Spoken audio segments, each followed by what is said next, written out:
Cool. I believe we're live. Hot Pocket, how's it going? It's going pretty good. Awesome, awesome. As always, for people showing up, give me a few moments to get everything finalized here and a few links posted around.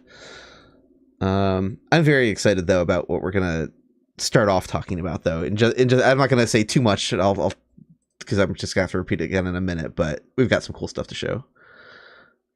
Yeah, I'm also excited about this. Not that I can really demonstrate too much of what I'm Yeah, excited about, but yeah. um, I think what we'll do is I'll go through like what I figured out first, and then because of okay. course you do the deeper dive, then you can follow up with like what you found and how you know. Although it's funny because, of Yeah. course, you're doing a deep dive by playing around in game. I'm doing a deep dive not playing around in game. So there's an excellent chance that, like, whenever I do a quote unquote deep dive, somebody can just be like, "That's not how it works at all," because I can misunderstand something. At, So at least in this case, I remember I was able to share some notes on like what I discovered yes. on my own, just kind of messing around, and then yeah, good stuff, good stuff. All right, and I'll take just another second here.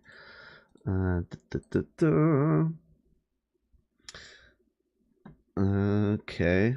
Oh yeah, and I should also mention to the chat that Hoshi, who we were previously referring to as 4L in a bunch of streams, has been invited to edit the document. Yeah, better translation stuff is going to be baked into the process quicker and earlier on and stuff like that. So yeah, I just want to say thank you, and yeah, extremely helpful. Very, very happy to have the help. I'm trying to post this link here.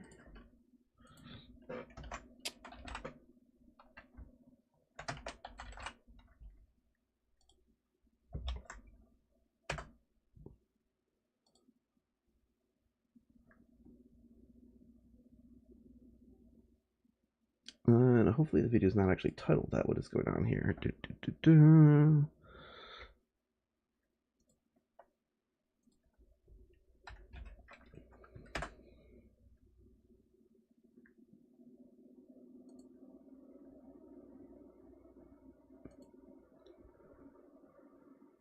Yeah, there we go. Hey, welcome Sabo Tower. Welcome Brayden. I'm just now getting like my chat window pulled up. Hello everyone. Keep your days, Jizu. What do we learn about the crows in just another minute? Yeah, and we're gonna jump into that because it is so good. I'm so happy about this. Which to some people they're gonna be like, well, what's the big excitement? Because it's just like, you know, events. I don't know. I don't think I should be underselling it because you were really excited about this too. So I was really excited about it from a person who does modding perspective, not because I think it's like right. particularly cool for mods, but because it's like uh, I haven't really seen anything like this before, just in terms of like how they do the programming of it. So, like I said, I think this Mhm. is going to be hard for me to communicate, um, but I think it's really cool. Yeah, absolutely. And just one more thing posted here. More.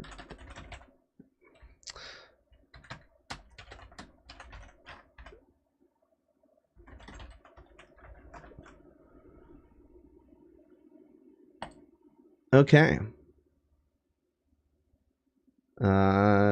And all right, so get all of my windows pulled up. So OBS here, I have stream here.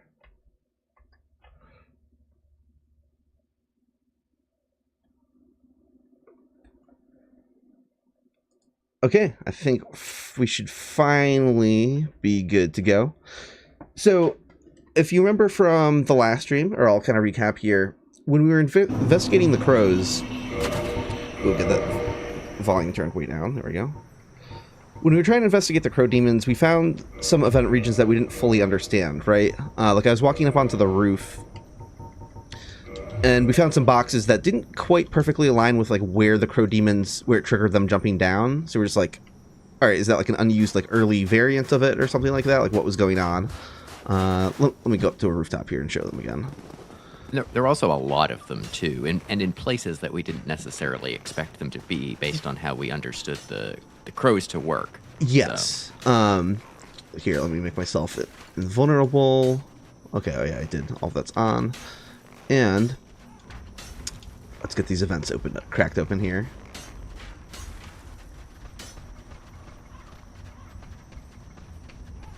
Yeah, like, so there's one, and like that doesn't match the box that triggers where they initially jump down onto the roof. There's another one like further down the list here that kind of covers the rooftop as well in a way that didn't really make sense to us either. Let's see if I can find that again. Yeah, this one too. That's also not the one that triggers the crows jumping down. So it was like, all right, what the hell is any of this? And then to like add insult to injury or whatever you want to say, there's also a region down in the courtyard, which was really baffling to me initially. Yeah, there was one also down here. This was really confusing to me. I don't have the enemies disabled, right? Like they're gonna like the phalanx are gonna wake up and they're all gonna attack. I can run around in this weird space that we can see here, and crow demons aren't jumping down. And I have no memory of, like, you know, the crow demons jump down to you while you're up on the roof. They don't jump down to you while you're in the courtyard. However, I have to give credit to, I think there were 1 or 2 people in chat, pardon me for getting the usernames, but a couple people in the chat were like, you know, I've had crows jump down to me while I was down there. So that was the first question I wanted to figure out, right? I was like, all right, so what's the deal with this region down here? And I wanted to rule out, like, did the crow demons just follow someone, right? Like, if you activated the ones up on the roof, but didn't kill them or were just running away, and you took like a shortcut down to the courtyard or something like that, like maybe you just aggroed them, maybe they just chased you down here and followed you down here using their normal AI, right? Like it wasn't like a trap. That person is extremely vindicated for the funniest reason. This is really cool because this is actually, so the first thing I discovered is that it's like a 2-stage trap, which was not what I was expecting. You know, most traps in the game, like, there might be a ghost in the wall in New Londo Ruins, you get near it and it's scripted to, like, pop out, you know, like, you know, the trap gets sprung. Then from there on out, the ghost just follows its normal AI. There's not, like, ever, like, a second trap for an enemy to do. But that actually is the case here, so check this out. I'm going to trigger these ones flying down.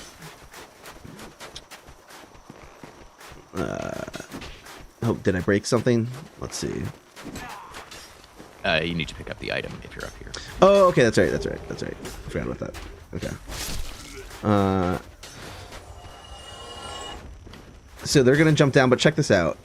Once the trap has been sprung, it then activates this one, and they are scripted to jump down to the courtyard once you go down here. So I was like, oh, hey, that's cool. That's really neat. So then the follow-up question I had was, okay, but there's like multiple places crows can jump down to. So does that just apply to that rooftop? Does it apply to all the rooftops? Because that'd be kind of fancy if it applied to all of the rooftops, because now you're sharing enemies that have different trap regions that, like, initially are now like sharing one, which is kind of fascinating. So let's get some crows to jump down to this roof.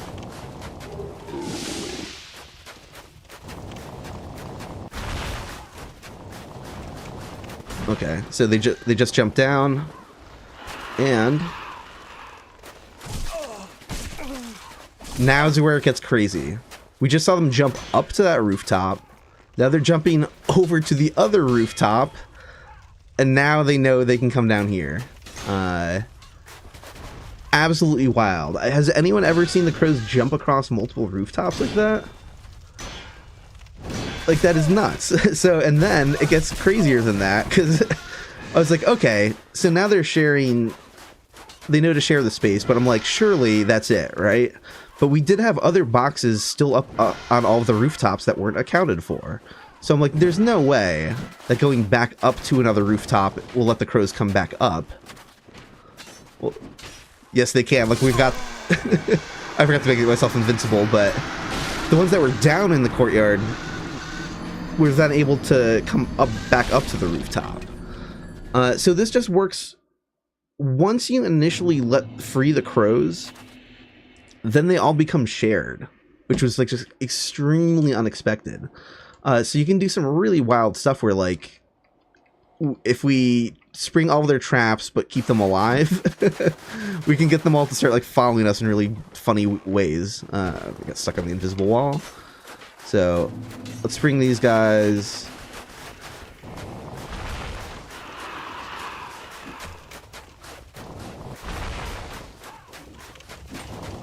All right, these guys getting... There we go. I'm always a little scared of going over here because sometimes they get... they like to jump near pits and die. Don't do that. Yeah, one might have died somewhere.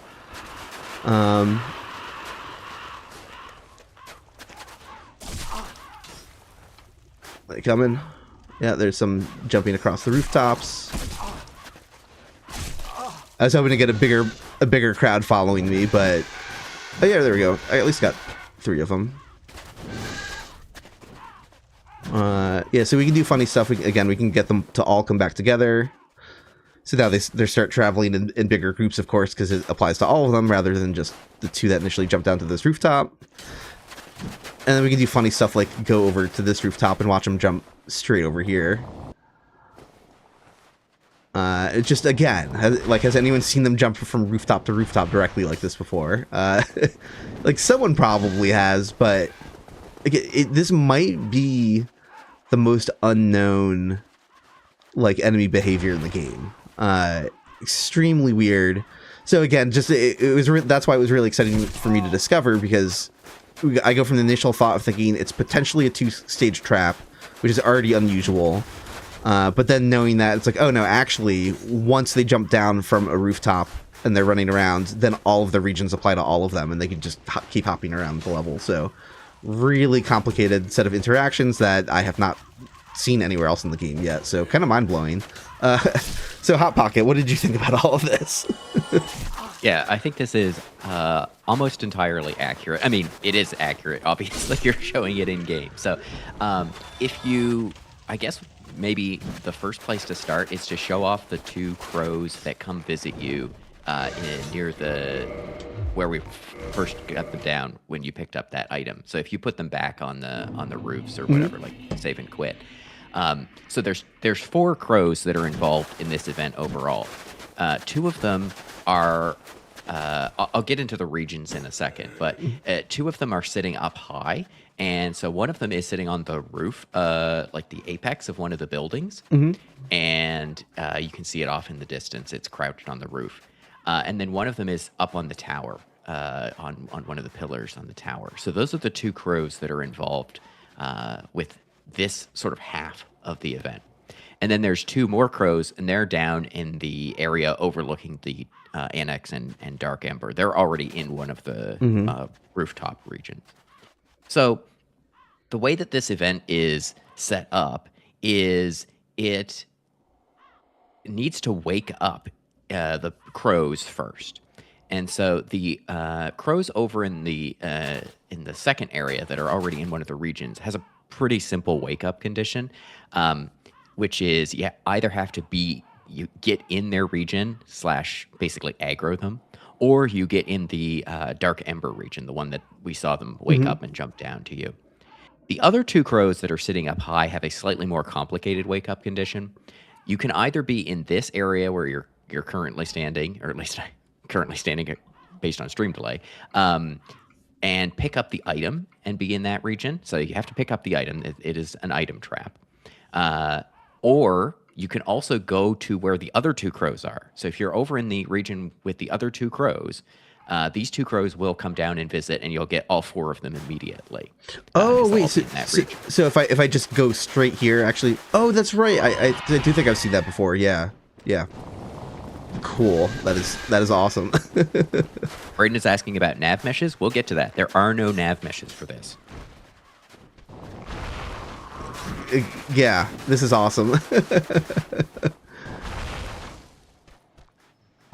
That's how you can wake up all 4 crows very easily. It's just go and visit these 2 crows over here. That'll get them all sort of bunched up together. Yeah, without going down to the Dark Ember on the way. So how does this actually work? So the region that you wake up the crows by getting the item is called region A. The region down in the courtyard is called region A prime. The region where the two crows are waiting by default is region B. And then the dark ember region is region B prime. So you can sort of think of A as being associated with the crows that are up high, that side of the map. And then A prime is this lower region sort of on that same side. And then B is this region on the right side with those two crows. And B prime is the region that it overlooks, or is overlooked by B, excuse me.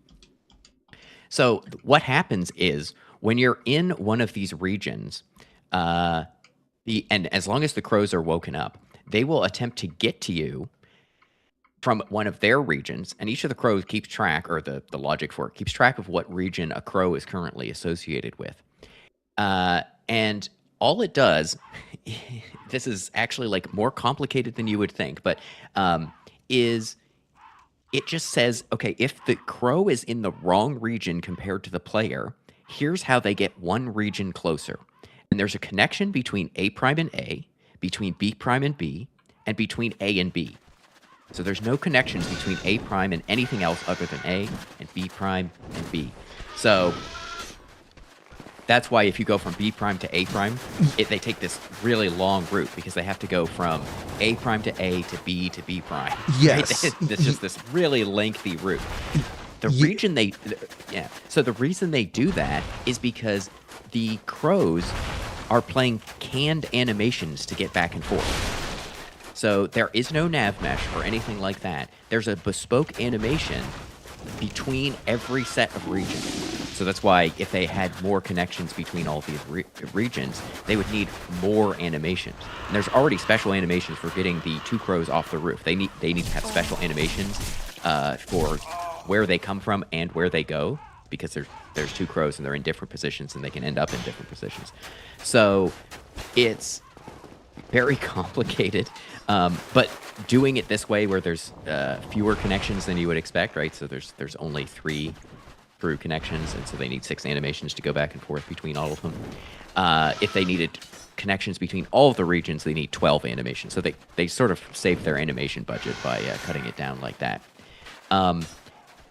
So yeah, I think we've basically got the idea behind how it works. They jump around between these regions. The thing that I wanted to bring up is this set of events, I should say, is programmed very, I'm not going to say weirdly, because I don't want people to get the impression that it's programmed badly. It's programmed better than most events, in my opinion. That's the part that had me interested. You were reacting to how it was implemented, thinking that this is like showing like a better understanding of the system or something. Yeah, so just to give people... I want to make a video about this at some point, maybe, because these events are, like, it's obviously hard to communicate, like, programming stuff just through talking about it. But these are some of a few events that I've looked at that's made me go, like, oh, I think this makes me think about the event system in ways that makes me think I could do something like this. Like, I didn't know this was possible to do. So, but just to give people a flavor of it, most events are sort of siloed off. All the events run in their own separate threads. Basically, they all run in parallel. And so, a pretty common thing that events will do is they'll just start at the start. They'll say, "Do I need to run it all?" Right? Like if it's a boss event, they'll just check: is the boss already dead? If not, they'll end early. And then they'll set up a condition where they wait for something. They'll say, please notify me when the player starts fighting the boss or something like that. And then they'll do their thing and then they'll end, or maybe they'll restart or whatever. But that's a pretty common way to set up these little tiny chunks of code, essentially, is to have that guard at the start that says, if you don't need to run it, don't, and then wait until I need to run, and then go for it. These events don't work like that for the most part. They have one event that orchestrates them all, that starts them all up, which is not common. Normally, you do not find events starting other events in this, and usually when you do, it's a big mess. These ones are okay. And these ones can interact with each other beyond using event flags to communicate. So they will. So there's a handful of events here that are used to bail out of the whole jumping around thing. If the crow gets stuck jumping somehow, right? Like I've never seen this happen, but if 10 seconds go by and a crow hasn't gone from starting its jumping logic to finishing the jumping logic to actually like ending up in the next region that it's trying to get to, there's an event that will just say, okay, you're done. We're killing all those events. And it does that by actually restarting those other events. That's not something that you normally see. So it's really cool. And like I said, I didn't know that they could do this stuff. And so my supposition was, because we know that the Painted World is a place where they are doing a lot of this testing, and a lot of these event regions are named slightly differently. They use all caps comparatively, like some of the cut content did. I think that these events might be an example event written by maybe even some of the people who wrote the event system, like the thing that they used to program all this stuff in the first place, as a demonstration of here's how we are going to use this event system. Because you have to keep in mind this is new for Dark Souls 1. In Demon Souls, their scripting was basically Lua script. It's all Lua, yeah. Yeah, they went away from that for some reason, and they made their own thing that works completely differently. So it really has a feel to it that it was somebody saying, look, here's how I would set this up. You guys can copy from this or something like this. And then as the game got developed and people started to settle into how they actually program it, it got way, way simplified so that they don't tend to do that stuff at all. Yeah. Even just comparing this to, say, the Hellkite event, right? Like Hellkite event is really complicated, but it's really complicated in like there's a lot of moving parts and stuff ways, whereas this is complicated. But once I got looking into it, it was like, oh wow, I completely understand the logic here very quickly. Once I got my head around, like, no, these events aren't broken; they're just written in a more elegant or better way. I thought that was really cool. So like I said, maybe if I stop being lazy, I'd make a video or something about it, just trying to show off what the differences actually are. But it's hard for me to like overstate how different like internally they are. And the one final thing I'll say is they could have made it so that the events, when say you're in one region and the crows need to take a couple hops, they could have set it up. And I think this is how they would set it up now if they were doing it in this quote-unquote simpler style, where the crows play an animation and then it forces, it waits a bit, and then it plays the next animation to get them to the next region, and then it waits a bit and play another animation to get them to the destination region. They don't do that. All it does is it says if the crow is in the wrong region, here's how to get one step closer. So, if they're in A prime and they need to get to B prime, it'll just say, okay, if you're in A prime, you need to go to A. And then the event will end, and then it'll restart and say, well, now you're in A. How do you get to B prime? Well, you need to take one more step. You need to go to B. Okay, it goes there, then the whole thing restarts. If you're in B, how do you get to B prime? You go to B prime. So there's way less like hard coding all of these steps and potentially getting things out of sequence and stuff. It's very much like, you've just looked at this programming and somebody's kind of implemented a mini state machine inside of it without saying as much. And I was like, that's really cool that they managed to do this. Like I said, it made me think like, oh, wow, I can actually maybe do stuff like this in the event system that I didn't think I could before. So that's awesome. That's awesome. Yeah, there's something very cool about having, again, even without knowing more about how it was implemented behind the scenes, just the fact of like the idea of like a multi-stage trap on its own is already fairly unique. I'm trying to think of like where else does that ever even happen in a Souls game?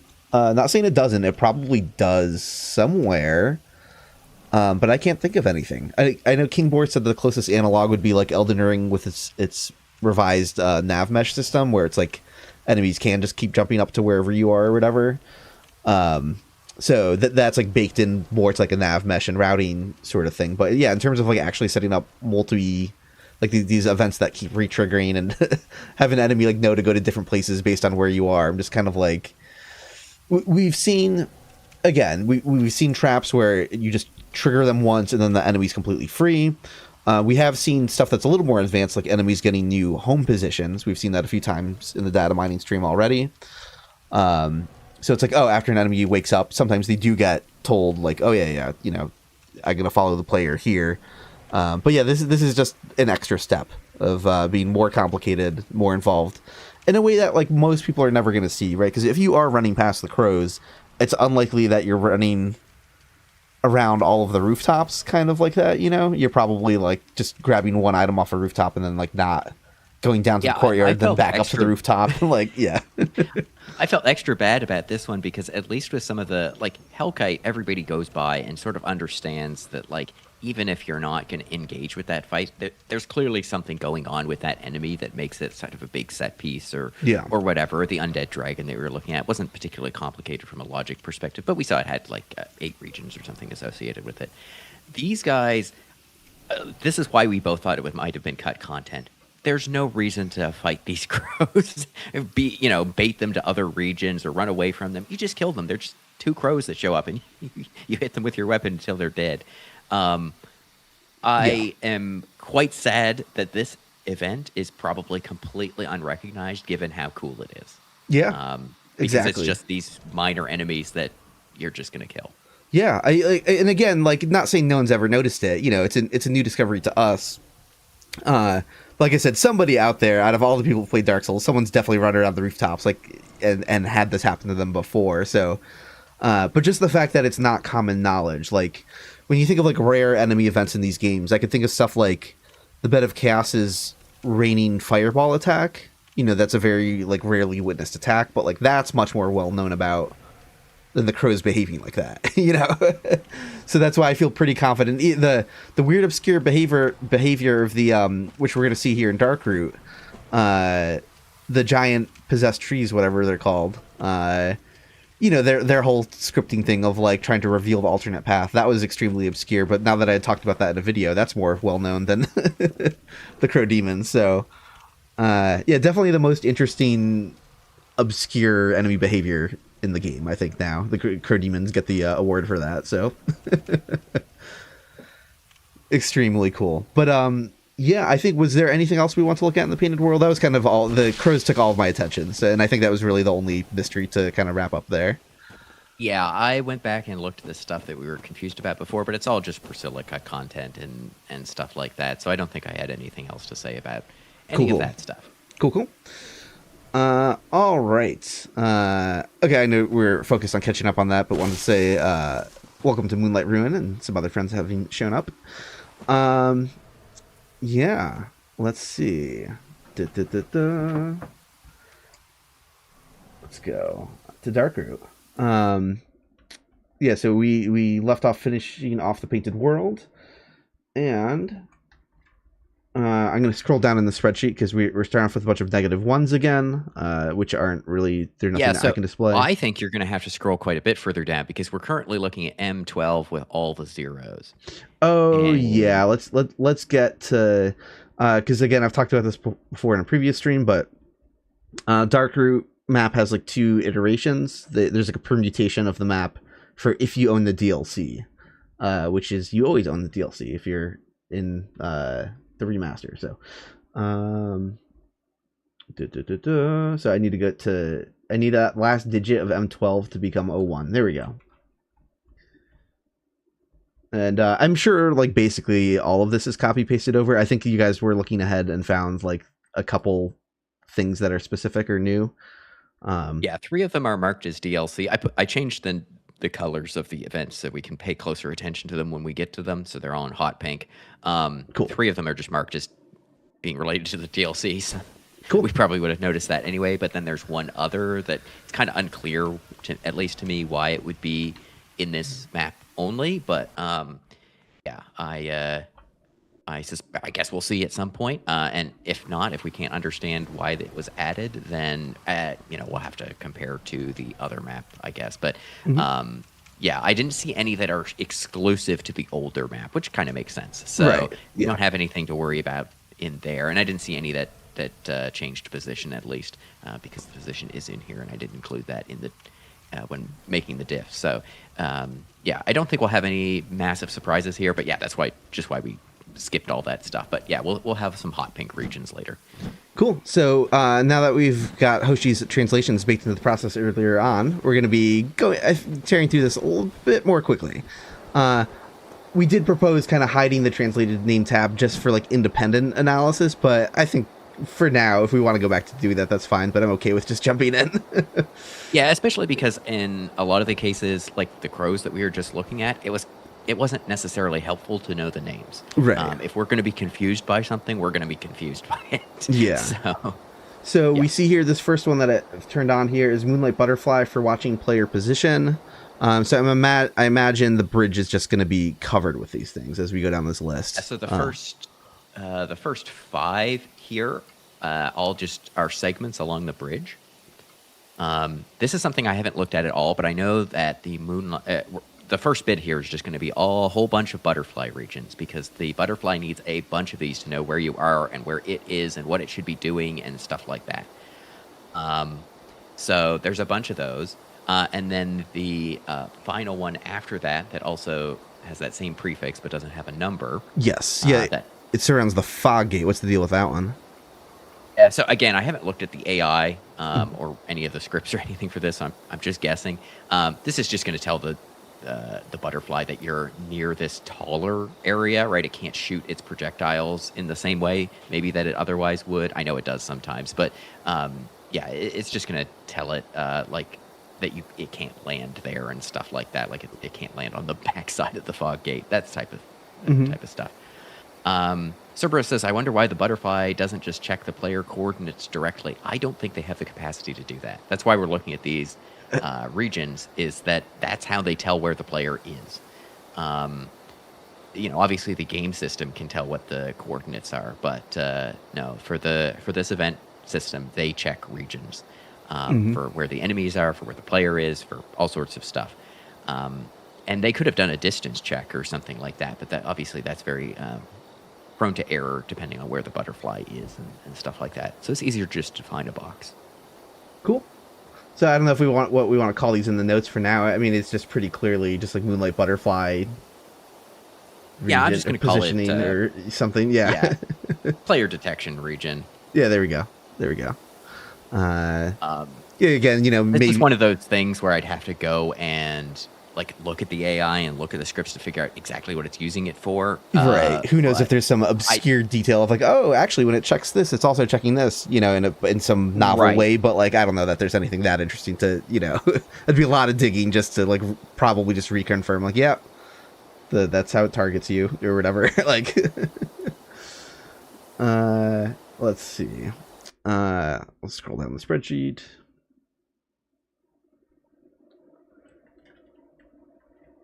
Oh, okay, interesting. Yeah. So now further down the list, we have what was labeled by Hoshi as mid-air regions. So what is the deal with these things? Let's see. Well, you're not going to be too surprised that they're regions in the air. Right. Let's see what we got. Did I turn this one off? Okay. Yeah. It's going to be on each side of the arena, exactly. Yeah, and I'm just going to quickly check, because this is mentioned in an event, just what those are called. Yeah, and it says position alignment. Let me jump to that event. Is it now? I'm curious if it's always centered around one of the healing spots. It looks like they probably are. Let's. Yeah, they tend. Almost certainly. Yeah. And it looks like it's the event says wait for the butterfly to be in a particular. We'll see this area later on. It's almost certainly like the entire fight, and well. Oh, I'm reading these live. I apologize. Yeah, so it's basically checking if the butterfly's in one of these regions, and then it says if the butterfly has what's called an event message, which is the way that the AI will communicate back to the event scripts. And so it's saying event message 10. Well, I'd have to go look at the butterfly, but it's almost certainly that it wants to heal. And then it's saying warp the butterfly into this area, and then it's wait for it to not be event message 10. So maybe it's not heal, maybe it just wants to move to this point or align itself. Like maybe the butterfly says, I'll send event message 10 when I want to get locked into one of these mid-air regions or something. I don't know.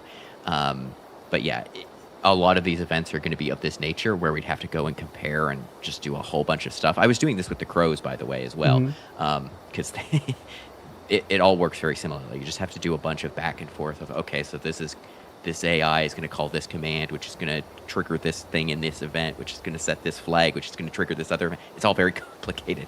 All that's to say, I suspect this is just used for butterfly alignment. We're probably, for all these butterfly things, we're not going to get too involved here. Yeah. I think there's let me see. I see that there's one labeled differently here. So this is anchor area. Anchor area. Well, is that going to clarify? Especially that there's only one anchor area. So that's clearly not referring to all the places you can heal. What the hell is this going to be? This is, again, 2-2. Oh, it's just it's the whole arena, it looks like. Yeah, but it's the whole, like, it's not the entire arena where the butterfly could be. It's where it's, like, landed. And this does not appear in the scripts anywhere, at least as far as I can tell. So I'm just going to quickly do a search for it. But I suspect this is going to be used in the butterfly's AI somewhere, maybe. Or maybe it's unused, I don't know. But probably in its AI, just to know for sure that it's landed, right? Like, it's in that area. Mm-hmm. Cool. Just do a search, which will take a bit. But, yeah. And now I'm seeing all these branch points. So is this going to be, what are these? Are these are the next one points or whatever we're calling them? Are they? Are these points? No, they're spheres. They're spheres. Yeah, I didn't know. I can't see them after all, actually. Yeah, so these are the places I'm guessing it specifically locks to, or no branch I think point. These are going to be where it. Yeah, probably as you move up and down the bridge, this is where it's going to decide, should I move to the next point, to the next, like, there's a whole bunch of spheres all along the bridge. Yeah. And then should I flip to the sphere on the other side, for example? So there's a total of 10 of these. Yeah. Or fly down to heal, because they're going to be aligned with the healing spots. Yeah. And again, I'll just do a quick search for that, but this is almost certainly also going to its AI or something like that as well, even if it's not in the script. Right. I'm just going to turn on the... I woke up the boss, so let's going to tell him to chill.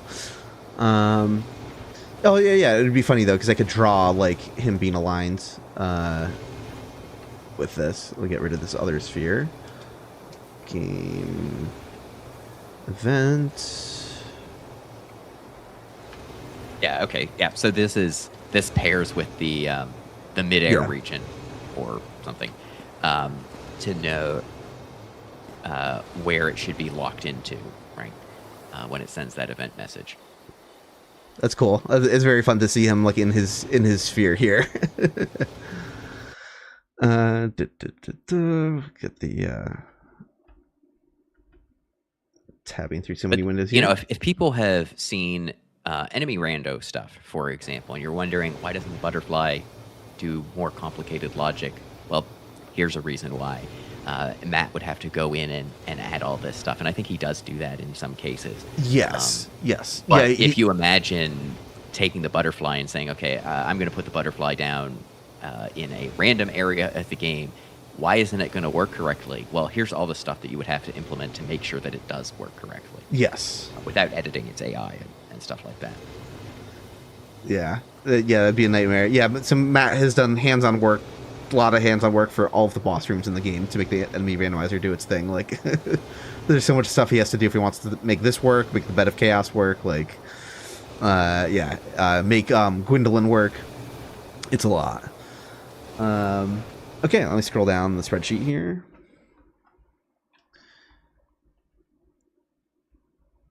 Oh, we have branch point ground, so I think this is where we're gonna see. Oh no, I wonder if the healing is just like baked. Does it need to? No, it does know these spots though. I think I just saw it. Or I don't know. There's one sphere down here. What about in front of me? Yeah. Yeah, and again, these points don't show up in the script anywhere, but I suspect it's in its AI to know if it should be healing because it's in that region or something like that. But who knows? Again, this is one of those things that, if I was a busy bee, I would make a YouTube series of following along with what we're doing and saying, oh, here's how the butterfly stuff works. But here's how Hellkites works. Here's how the crows work and all that other stuff. But yeah, it's a little bit more complicated than I would like for just explaining on the fly. Oh, yeah, definitely. And then lastly, I see Moonlight Butterfly landmarks much further down the list. So I'm curious what these landmarks are. Let's see.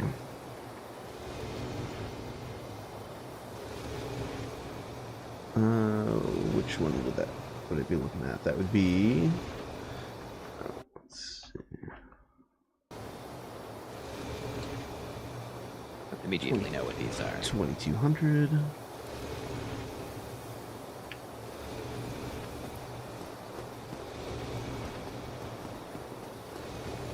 So is this just also going to be dividing different chunks of the boss room up? Let's see. Yeah, it looks like it. Yeah, more see stuff if these are in the events anywhere. Yeah, more stuff to know where you are during the fight, presumably. Again, I don't see it used in the event scripts at all, so it's probably used by its AI to figure out where it is. It's cool. I'll just call it arena regions, because that's kind of what it is. It's the regions for itself. Yep, that works for me. Let's see.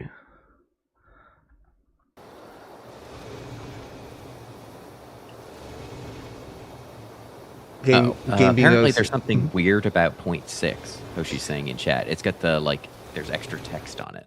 Oh, I completely forgot I missed a super chat earlier during the Crow Demon stream. So very, very delayed shout out to Tom Green. Thank you. Tom Green asked, if you were Dark Souls 1 enemy, who would it be? I have a sadly boring answer for that. Everyone knows it's the Vagrant by now. Hot Pocket, do you have a random pick for an enemy you would be in Dark Souls 1? I don't know. I haven't really thought about this. I guess my initial thought is Titanite Demon. I don't know why, but okay. Oh, damn! You got some jank hitboxes to take care of. No, it's because whenever I, well, yes, but no, it's because whenever I made my first video or whatever, I needed just to dress up my character as something, and for whatever reason, I went with the Titanite Catchpole and the Isolus Catalyst because they're both these really long weapons. I thought that was kind of funny. So since I did that, I was just like, I don't know. I like the Catchpole. I also like, nobody knows that the Catchpole is a pity drop, right? If you kill enough Titanite demons, you will get it. Everybody thinks it's a random drop. So I just have some weird connection to the Catchpole. So Titanite demon, I guess. Love that. So Hydra breath. Okay. Again, I'm so wrapped up with the videos that I've been working on. It's like, oh, detecting how far can the enemy detect you from, but I didn't even look at regions for these enemies actually attacking you. Let me quit and reload. Get that boss fight unloaded. This is so if you scroll back up in the spreadsheet, actually back to where our cursors are, this branch 0.6 or ground branch 0.6. See, its region name has extra text to it. Oh, okay. I don't understand why though. So I'm gonna color this one with our cut content or something color, because I'm now very curious about this. I would have thought that this is the region behind the fog gate, because that one is the equivalent of this point behind the fog gate, because that's offset. And I was figured that it's like, oh, well, the butterfly can't land there because that would be behind the fog gate or something, but it's not. It's off to the side. So I have to figure out what this is potentially at some point. Yeah. Let me fly there again and look at it again real quickly. Yeah, sorry. Let's see.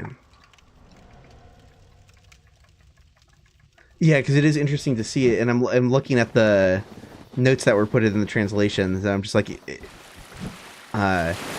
this was.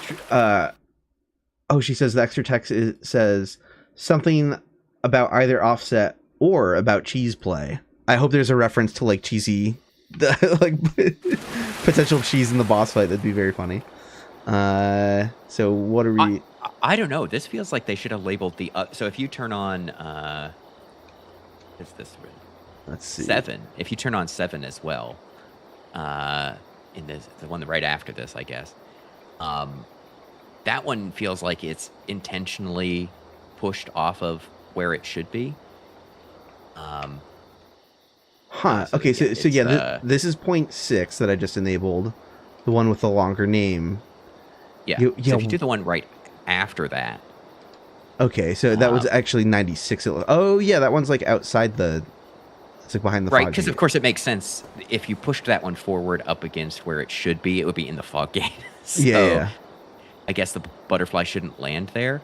But why is 6 the one that says? Yeah, this is the one that has like a bunch of extra text on it. Yeah, that's weird. Yeah, and the text translates to, Hoshi's thing says something about either offset or about cheese play, right? It's something about a discrepancy. But like we're looking at the one that doesn't have the discrepancy for this one. So I was like, did they put this on the wrong ball or something? Anyway, I think I need to look into this. Yeah, that's funny. That's weird.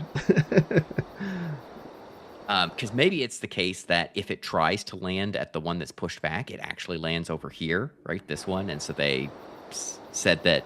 They could be like linked in some way or something like that. And yeah, they're sort of talking about the same thing for both of them in a way. Like. Yeah, like it's unclear to me. Anyway, I guess that's good to know, and I'll have to look into it.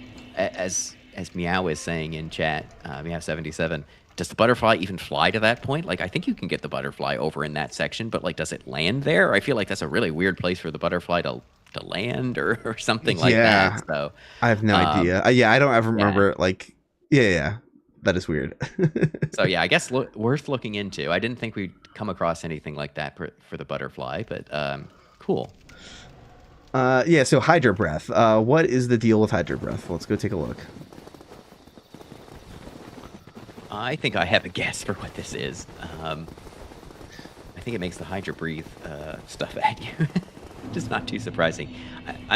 Oh no, I guess I was thinking normally we start with all the stuff that shows up in event scripts, but we're starting with all the stuff that shows up in logic. That's why I'm not finding it. I need to change my search mode, I think.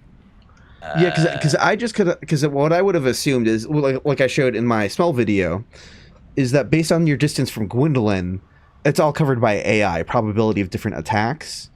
And that's how a lot of enemies handle stuff in the game, right? Like a Vagrant only does its projectile attack if you're a certain distance from it. And I haven't looked at the Vagrant AI, but it guaranteed it's going to be like, if target is more than X amount of meters from the Vagrant, then it can do this attack, right? Like, so like basically always works like that. Right. So my starting assumption with the Hydra was that it was going to do some stuff where it would be like, just exactly that, where you're like, if you're this amount of meters away, then it has 100% chance of only wanting to do like the water spit attack. Then if you're within this distance, that's when it knows to like do the melee attack. So if there's actual like regions drawn here as well that enable that like targeting of the water in a certain way, like I was not expecting that at all. So I don't see this being used in its AI at all, but I could be wrong. Let's see. I'm doing a search for it. 2720. You can just turn on all 3 of these, yeah. Yeah, let's take a look. They're all right next to one another. Here we go. Ooh, I don't even see where this first one is. What? It's over by the ladder. Oh, okay. That's why I didn't see it. Okay. That's why I was like, this is... Okay. I feel like I should know what this is for, but... Oh, yeah. Wait, what? Okay, hold on. What the hell? 3 different ones near the ladder. I like this one that's like taller, wrapping like a good chunk of the base of the ladder. Yeah, I mean, maybe does the Hydra have to like do specific things if you're running past it to go up the ladder? Maybe, I don't know. I don't know, because like I said, I would expect it to show up somewhere, but I don't see it in my search for it, but it's still searching, I guess. So we'll see. Yeah, I opened its AI, or at least I think this is its AI. And its AI is very simple. It just sort of, as you said, does a distance check, and if you're to the side of it or versus in front of it, or these types of things, and then it decides what of its 8 different attacks to do. I don't see it checking a region here at all, and I didn't open I did open the wrong one first, but it had a whole bunch of Great Hollow regions in it, so I was like, okay, that's not right. I did want to quickly ask, people in chat are asking why is the Hydra looking at it? That's actually where the Hydra is always looking initially. Yeah. As you're approaching and he first smells you, that's when he kind of realizes, like, okay, wait, player's actually over there, and then he rotates. Yeah, I think that's just his default starting position.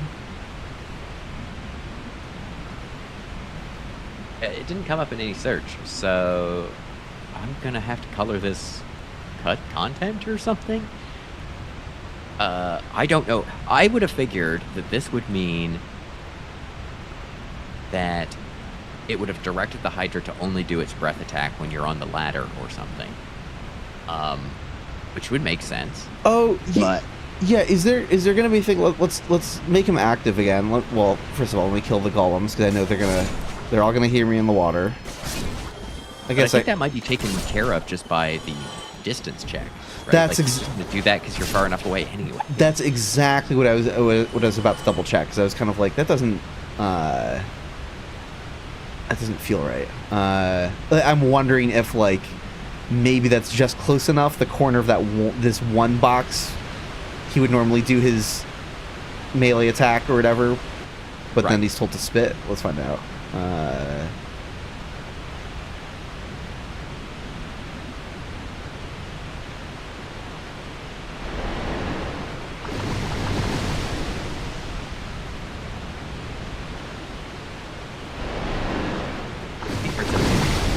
I don't think so, because based on the name it says Hydra Breath, so...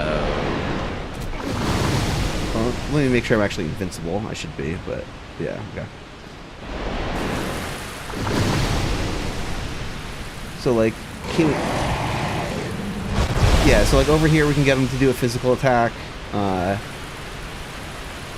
What about, like, over here?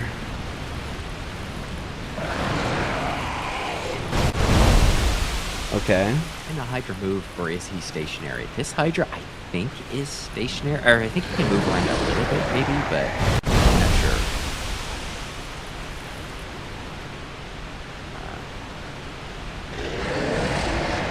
So, yeah, he is still doing the melee attack as of, like, right next to this space.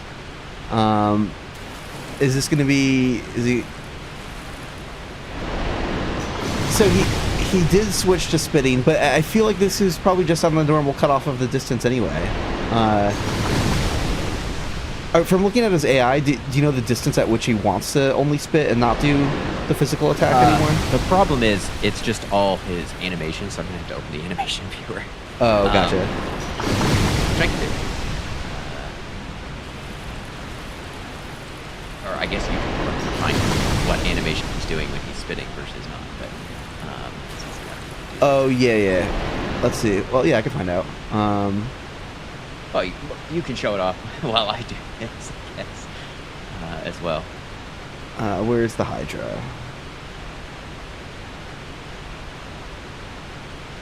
me get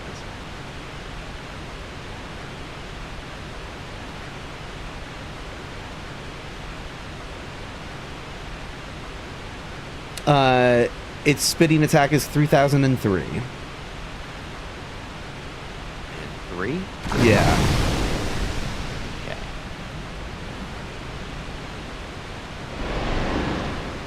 Or 3008, or... Okay, like... There's a bunch. There's a bunch, I imagine it depends on your exact distance. But let's just say 3000... 3003, 4, 5, 6, 7... Yeah. Act 4. Or it's not 5. 5 is a slam, I think. Okay. But yeah, 3008 is definitely one of them. Yeah, so 3008 is X9, which is this one. It's if distance to enemy is greater than 65 or less than 90, and the Y offset is less than 10. Huh. So you must have different attacks depending on how high you are, like for when you're climbing the ladder. See, this is what I think, right? If they're saying, oh, if he's substantially, like, because there's one if you're outside of 10 but inside of 17 Y offset, then do this other attack. I don't know. It feels like that's how they get around people climbing the ladder versus using these regions. I don't know. Maybe I'm wrong. Oh yeah, I've had people say the sound effect is very loud. Yeah, I usually have to turn Darkroot down relative to other places. Or like that I don't spot hear by the your water. sound effects, but I'm hearing it through Animation Studio, so I have to stop it before it starts doing too much. Yeah, we'll turn the sound effects down again and back up later. Sorry, chat. Let's see. Actually, let me pull up something for my. Okay. Oh, 3009 just doesn't exist. Okay. That's weird. Huh. Oh, and those are the diving attacks. All right. Well, yeah, again, all of these things are just if you're within a certain distance, annulus, right? Like if you're close enough, but not too far for the associated attack. And some of these have, if you're too far off to one side, he'll do an attack, or if you're right in front of him, he'll do an attack. Mm-hmm. So I don't see anything here that should be checking if you're in one of these regions. Yeah. Yeah.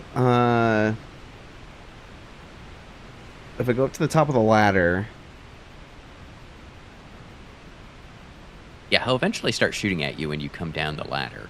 Yeah, so I wonder if it requires actually reaching that region that's at the base of the ladder, or if he can do it sooner. So let's find out here. He definitely still knows where I am. He's definitely still smelling me.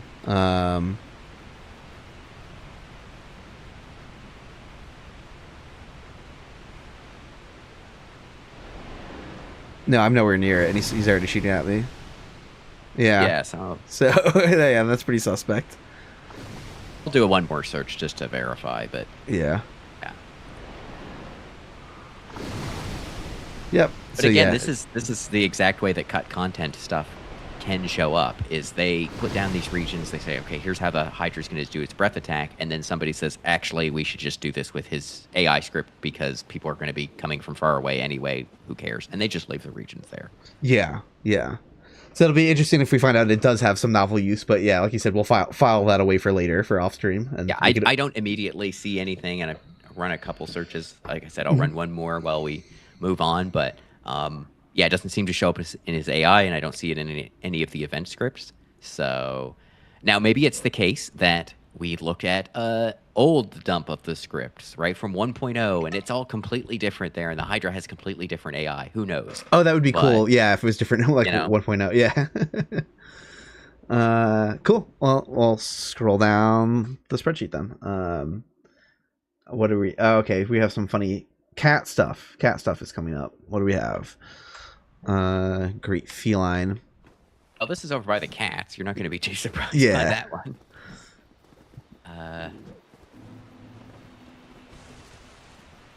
What's this? Almost certainly this is just their new home point when they jump down, because they can't get back up to where they were. Right. Yeah, because the cat's up here. One starts off active. Oh, he's already coming down. The other two, I think, don't wake up until the first one is dead. I'm forgetting how the cats are set up exactly. But yeah, let's draw some of these regions and see what we actually see here. Yeah, I didn't realize that this event was set up that way. That it waits for the other one to be dead. But yeah. Let's see. It sets it up differently depending on which cat it is. Oh, mushroom child fell down here. Sorry, excuse me. It's not that they're dead. It's that it's below 40% health or something like that, and then it waits a random time between 0 and 1 seconds. Again, all the like small details that go into this. Or maybe that's you have to hurt the waiting cat. I don't remember. It's tricky to see this area like all at once to see where these things are being drawn. So, okay, we have one here, another one here.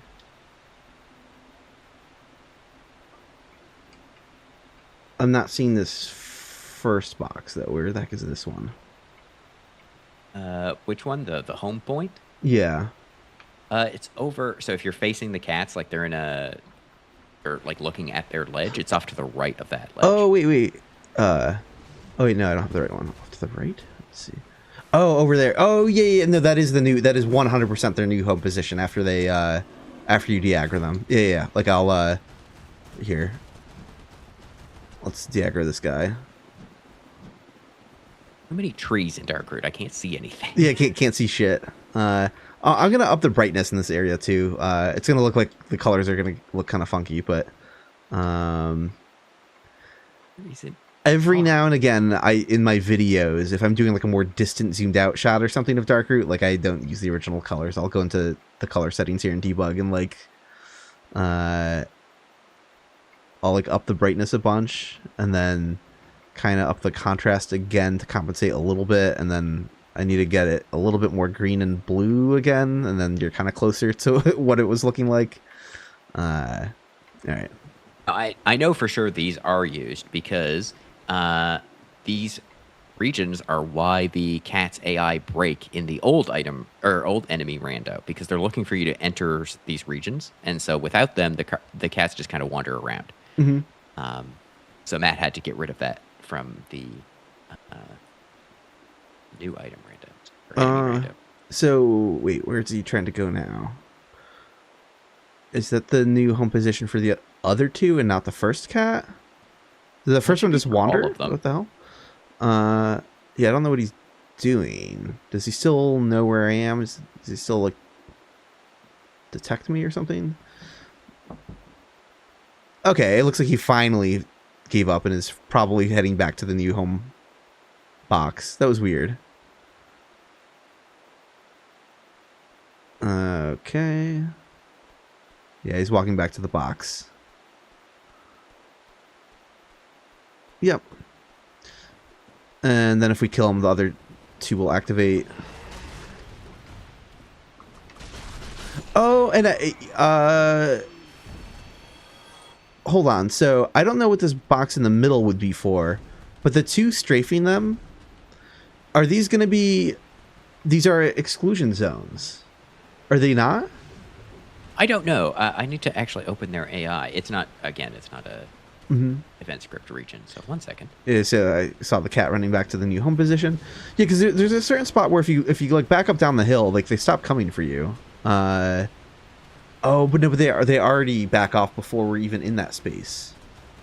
Yeah, I think those are not what that is. I don't know exactly what they're for. Yeah, because they stop coming for you beyond a certain point, but I haven't really looked closely at their parameters. Like they could just have a really short leash. Let's see. If the player is not within one of these regions, then their AI defaults to action 11, which is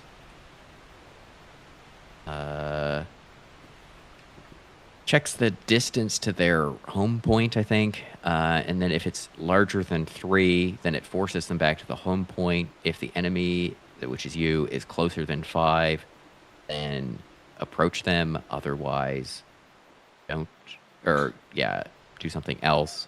Then wait and turn around. Oh, and so, I didn't understand the shape of that box anyways. I was fully within it, but it covers like a much larger space of the region. Yeah, these two boxes are like, this is what I was having trouble with. I was like, where are the, I don't understand the extents of these two boxes. They like overlap very oddly. Yeah, I thought I was seeing like ones that were like, yeah. No. Yeah, it's one big one here and one kind of big one here. Yeah, but yeah, if you're outside of these boxes, that's what essentially causes them to give up. Gotcha. But yeah, they do give up while we're still inside the box actually as well. So let me just double check. I'm going to open up Smith box and see if I can look at their parameters and like make sense of that. Cause I'm like, why are they giving up? again, it's probably short max back home distance or something like that. We will see. Where's Smithbox? Here it is. Yeah, just talking about how it doesn't seem like the cats give up that easily in a casual playthrough. That seems like they chase you down constantly. Oh, right? no. Yeah. You know, you can exploit that pretty easily. Yeah, you just go like slightly too far, and it works from both approaches. Like, yeah, you just go slightly down this hill, or come on, you just go like slightly like into this tree line as well, and then they don't know, they instantly give up. Yeah. So, yeah, how was this programmed? It's probably a low max back home distance. So let's find that. Param editor. Where am I going? I'm looking at NPC think param. This is, oh, and I guess I might as well. Here, I'll add a window for Smithbox. People can actually see what I'm looking at. Oh no, that was a whole new scene. We don't want that. That's not what I meant to add. Okay. Let's see, we'll do no capture. Smithbox. There we go. Okay, so in here I have I went to NPC think param, which has like all of their parameters for like detection and sight and, you know, smell and max back home distance. We were looking for cat. No, we were looking for feline. Here we go. I didn't know what it was going to be called in here.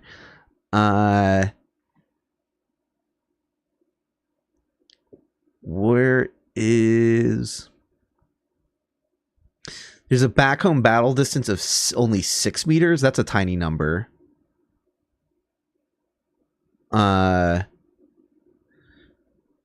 Yeah, because back home distance, 50 meters, 75 meters, and they're not getting that far from the starting location. But like, so I'm gonna have to double check what back home battle distance is exactly, because the distance whilst in combat, after which an attempt to return home will be aborted. And a 5 for non-battle act life. So those are the culprits there that look like they might be responsible for that. So I'll have to double check how those work exactly. So, yeah, very odd. All right, get the Smithbox out of here.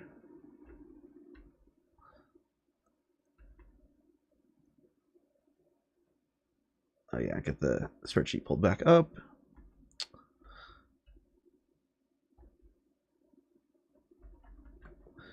Okay, well, yeah, we will take a look at what else is next on the list. We have sound effect stuff. Yeah, those are all negative ones for me, so we can just zip right past those. I don't know if there's anything there's one interesting. there's a couple SFXs that have entity IDs, but they're points, so you won't be able to go find them. Gotcha. One of them, which is kind of odd, is the first fog gate. I think that's what this is, because it says CP1 here. Has a point light, I guess. Where is this? Yeah, this is the fog gate that has near the moving trees, right? Right. Has a point light source, I guess, or whatever this SFX is, that is disabled when you pass through the fog gate, and it clears up everything else. So it's kind of unclear why this fog gate has an extra SFX of some type. Again, I don't know what SFX this is, so it's kind of hard to figure out what it's doing. But yeah, that was kind of weird, because we haven't seen that with other fog gates. And then there's ones for Dusk's summon sign. Are those points? I'm gonna change. I'm gonna fix the lighting here, because this is. Oh, they're spheres. Okay, so you can go visit these ones. Okay. Yeah, the idea that a point light might get disabled at this fog gate is weird. Again, I don't know if it's a point light or if it's because SFX could mean anything. Gotcha. So, was it like naturally brighter here before I passed through the fog? It might have been. I Interesting. guess they could have made it glow. Which is funny because they don't like normally bother. I don't think. Yeah, unless they thought it was weird because it's so dark in here that the fog gate wasn't casting a light or something. Okay. Yeah. Weird. Let's see. How far do I have to go down the dock to get to spheres again? Yeah, see, the Dusk summon sign is are spheres.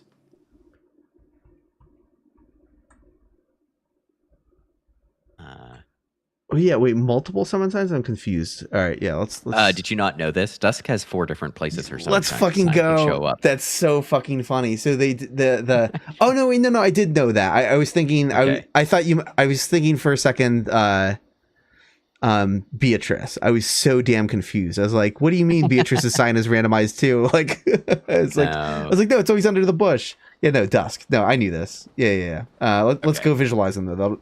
That'll be fun because I've mentioned that in a previous stream. I have a fun fact about this that basically nobody is going to know because you'd have to be a modder to know this, and also be a modder who has listened to me rant about this. Let's see. Where am I? I'm clipping through walls and getting all disoriented. Okay, here we go. I can't wait till we're out of like the dark route area, just because of how dark it is. I'm like, I know. I'm like, please make it stop.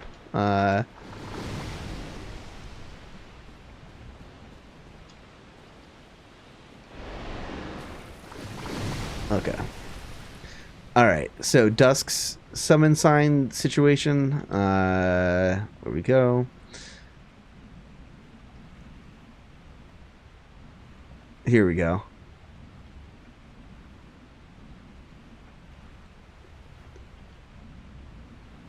These are the 4 places her summon sign could show up.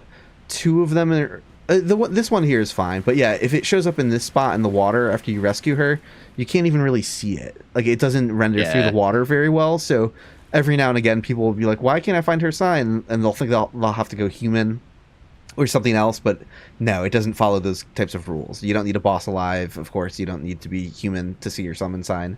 So, and I guess I should say that these aren't actually the summon sign. The summon sign is just a decal on the map, basically. These are the regions that you have to be in to press use on the summon sign, because unlike most summon signs, this is all being faked, right? Like Dusk is not actually being treated like a summonable. She doesn't have the white color and everything like an actual friendly fan. She's not going to help you with the boss.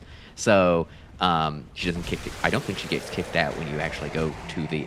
There's no area boss here, right? So it's just faking it all, and it will just basically put down a decal that you can press A on, and then it forces Dusk to play this animation and become visible and stuff. It's like all bespoke stuff to pretend to be a summon sign. Yeah, cool. Well, so the thing that I was going to complain about is... So there are 4 summon signs here, right? The game, obviously the game has to randomly pick one of them to decide where Dusk's summon sign is. Unfortunately, in Prepare to Die Edition, and I believe also the remastered version, the function that is called to randomly pick between things is biased. They wrote it wrong by accident. And... anything, when you pick something, it's fine if you're picking something that's odd, right? So when they pick between 3 things, which they do very frequently, works fine. It's equally weighted. The more powers of 2 that exist in the thing that they are picking from, so 4 is 2 times 2, it gets progressively more and more biased. So once it gets to 8, some of the options will never be picked at all, which is awesome. For 2, if you ask FromSoft how to flip a fair coin, they will tell you that heads 33%, tails 66%. Oh no! And so for 4, I don't remember the exact distribution, but it's something along the Some are slightly more likely than others, up to 2 times more. So if you are actually to constantly reload this area, checking to see which sign position Dusk shows up at, you will find that they are not equally likely. And so maybe the one under the water is way more common than it should be, and that's why people have even more. I don't know, but Ooh, that'd be fun. Yeah, that'd be funny to interrogate, like which ones are actually the more common than the others. That's funny. So there's all sorts of places, and I keep my eye out for it. They fixed this in later games, by the way. So anything Dark Souls 2, Dark Souls 3, Bloodborne, it's not a problem there. It's specifically a DS1 thing, and it's just they wrote the math for the random number generator for this specific thing incorrectly, and so it's not intentional at all. But every time I see something where it's like, oh, they're randomizing 4 things or 6 things or especially 8 things, you have to keep your eye on that because it means it's not actually equally weighted. Love that. Okay, let's go down the spreadsheet here. So we see a lot more SFX again. We can see if there's anything interesting in any of them, but we're gonna make it back. Yeah, a lot of these are the flowers glowing and stuff like that. Cool. And, some moss on some logs, maybe. I don't know. Right. Yeah, in the boss room, the glowy moss. I guess the first interesting thing here is the one labeled test, because I'm gonna guess that's not used for anything. That is a boss. Probably not. Yeah, let's go take a look. Just easier. Surprisingly, does not show up in the events anywhere. But I will do a search in the AI as well.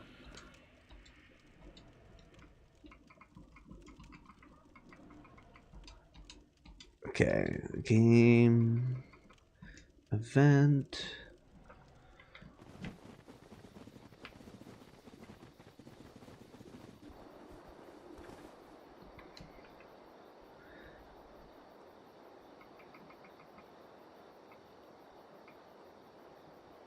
This is 2700.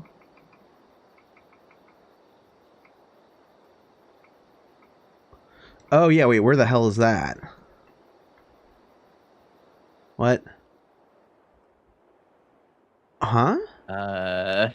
Well, this looks more like a frog race situation. Why? What? Yeah, it's over by the frog race. Yeah, why is it down here?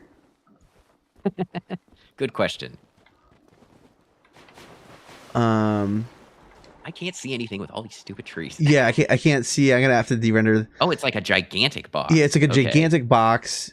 It's actually higher up, so it's not actually on the ground by where the frog rays jump out, but it floats above it.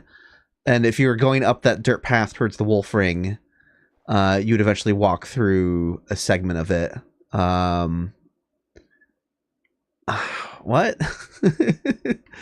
So yeah, like this chunk of the path is inside it.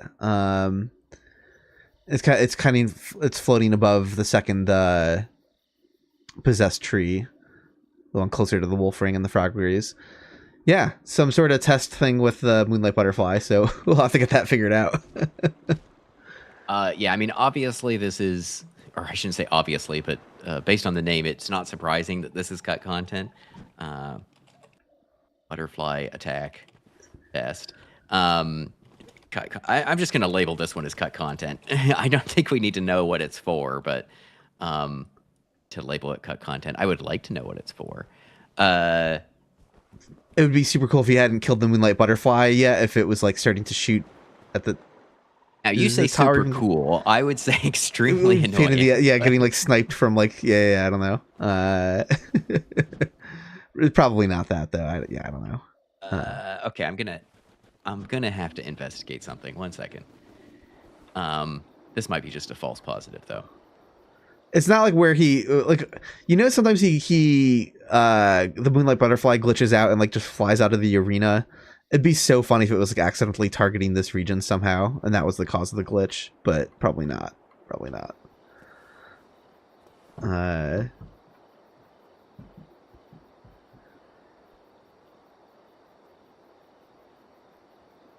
Okay, that's just a false positive. It showed up in in a different event file, but I think it's not relevant. So, okay, cool. Nothing too shocking there. I was just like, maybe it's still in the AI somewhere, but I don't see it. So I'll have to Gotcha. look into it more. But I'm not surprised that it wouldn't survive if it was an attack test. Right. Exactly. Exactly. So I think we're gonna see something with Beatrice's summon sign. Do I not have? Wait, 2,800. Oh wait, is that like point stuff again? Yeah, that's a point. Yeah, that's Yeah. why I can't see it. Okay. Yeah, I guess we haven't seen the summon signs in the past. The next couple are some boxes, though. Yes. So we have 2,800. Oh, I see why this one was added Let's see. for the DLC. Oh, okay. Okay. Yeah, let me scroll down a hair.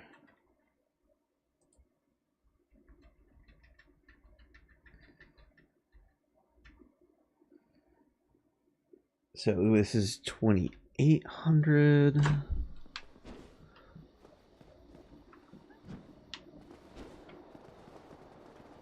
Yep. I see a little box over here. I probably should have touched ground because now I can't see it. Great. Oh wait, hold on. Okay, so this first one is for where you teleport after the cutscene to because wherever you start the cutscene is where you start the fight. I'm a little confused. It should warp you here. It does warp you here? Currently. Interesting, because I know the Or sorry, no, it warps Sif there. it warps Sif there. Okay, yeah, that makes a hell of a lot more sense. Okay, yeah. I was like, oh yeah, it says warp character, but then it has Sif's ID. I need to pay more attention. Okay, yeah, that makes a hell of a lot more sense. Yeah, because I was gonna say no matter where you trigger the cutscene from, you'll start where you left the character off. But that means we could do something funny here, where we could probably just kill Sif instantly at the start of the fight. Let's give it a go. Teleported away into the kill box. Yeah, Sif is gonna should teleport into the sky now. Close your eyes, chat. Hey, Sif didn't die somehow. What? That doesn't. I didn't turn on all no death, did I? Hold on. All no attack, all no move. Sif, why are you live? Did that? Maybe it didn't count as a falling animation, or something. Sif has iframes during the teleport. Maybe. Do you think that's a thing? I don't. So. Because let me try. Blah blah blah. No, I don't. Yeah, because Sif has full health. Why didn't that do anything? And what happens if I teleport Sif? So let's look at 263. No, I can't really teleport Sif to the move coordinate to coordinate thing. Does that work after I take control of a character? Maybe it does. Or does that just teleport the player character? Either way, I'll just debug dash Sif into the sky and see what happens. That should... I think that would work. Switch control player.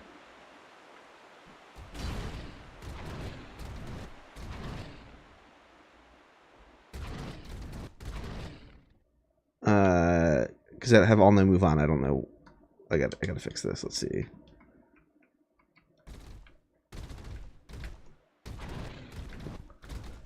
I can't tell if I'm centered above the arena or not. It's kind of a mess visually. Yeah, that killed Sif. So I don't really know what that was about. But yeah, it looks like Sif doesn't really have a proper falling animation either. I don't know why Sif is just not even animating.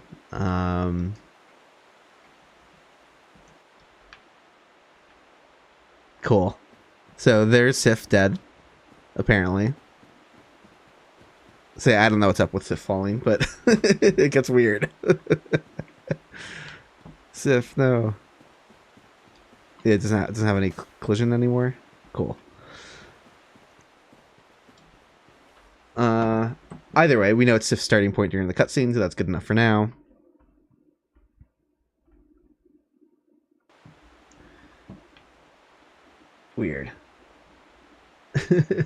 I taxidermied Sif. Oh no, Moonlight Rune said stiff instead of Sif. Okay, well, let's look at the next region. The next region is the counterpoint to this region.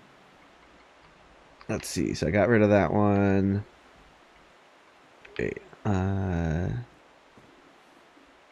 Oh yeah, I forgot I flew it into the sky. That's why I'm not seeing it anymore. Yeah, there we go. So the next one is... Okay, so this has something to do... This is the... Well, it's not the cutscene trigger, because it's tiny. Yeah, so what the heck is that for? This is where you end up after the cutscene. You get teleported... So you do get teleported after the cutscene. Oh, you know, it's... I think it... Well... It's easier to not... Let's teleport... Let me reset the map. Get Sif back. See, chat, don't worry. It was all just... Sif is fine. Yeah. Nothing wrong ever happened. I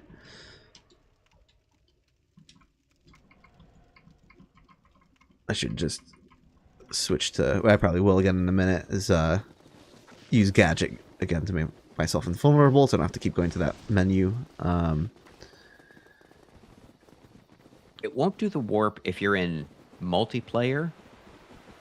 Or sorry, if you're hosting or have a... or are a phantom. I can't leave you in your same spot. Because otherwise everybody would end up piled on top of one another, I think.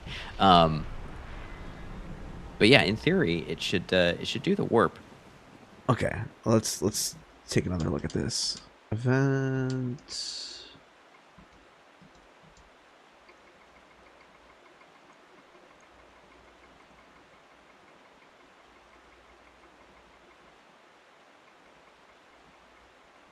Here it is.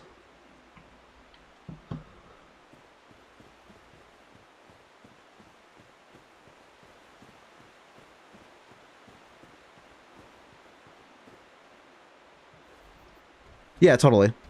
Yeah, that's interesting because, like, again, after the gargoyle cutscene, you don't get repositioned. It's easier to not be as aware here because you're usually approaching from the front, and they put it kind of like right near where the cutscene would start. But since I carefully approached from the other angle and like triggered it from here, it was easier to be aware that I teleported. So yeah, did not know that. That's neat. Now, the next one is also in here, and it's pink. And because it was added for the DLC. And it is the position you get warped to if you have the other cutscene play. Oh, that's great. I did not realize that you end up in a different spot in the arena after the two different cutscenes, but you do. Yeah, that's an interesting consideration. Yeah, I had no idea. Because I guess Sif bowls you over and sniffs you, so they said, okay, well, you got to be further back in the room then, or further forward, whatever. Yeah, that's cool. They could have easily not have bothered with that. So yeah, I was not even aware of that either. Neat.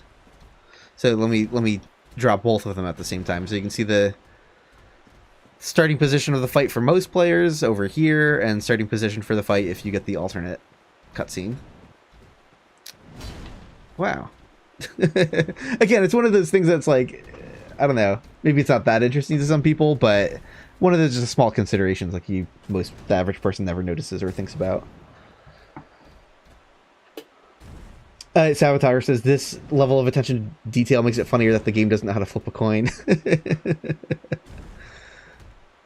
But that's the thing. I think unless you pay very close attention, like I didn't know this until I had something that ran a simulation that just said, okay, call the random event thing 10,000, 100,000, a million times and record the results, right? So it's really hard to notice in practice that your random number generator is actually biased.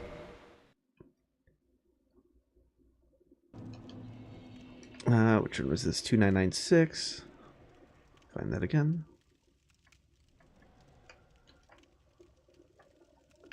So I'm assuming this one is... Yeah, let's just fly over to that. Probably should make myself invulnerable. There's not going to be kill planes around here, though.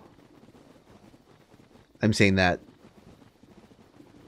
telling myself that for assurance, but I don't actually know. Where are we going? Where are we Yeah, going? we're going to get some boring stuff, because this is all going to be the boss setup stuff. Okay.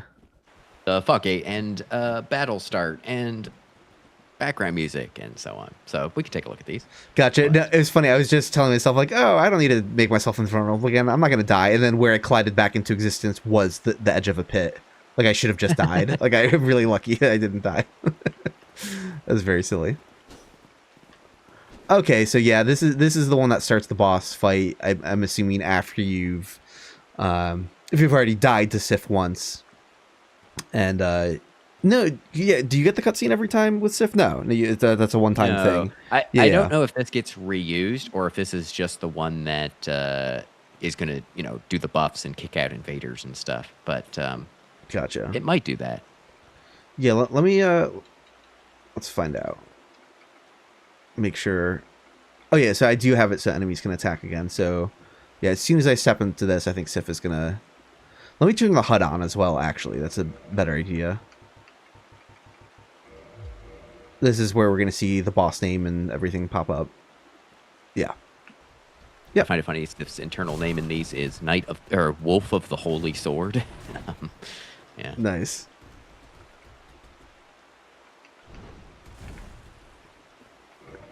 Okay, get that HUD out of here. All right. I scroll down the spreadsheet.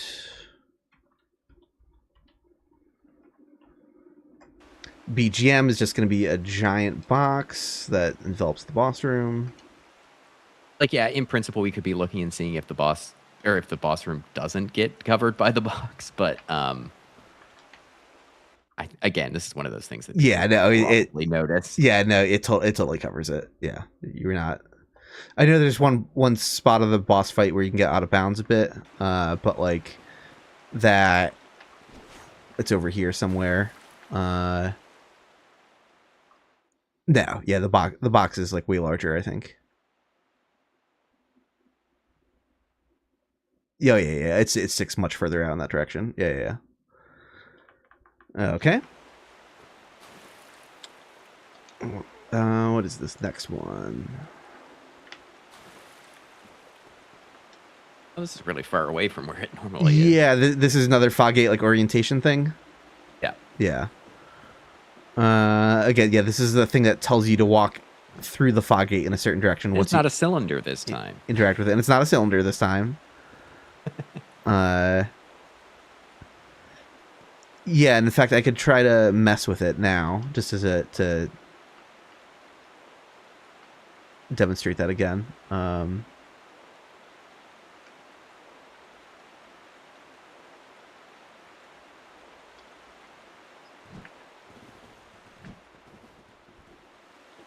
So I moved it like way back there somewhere. So is this gonna be all like, yeah, I walked. That's funny. That's funny to see that.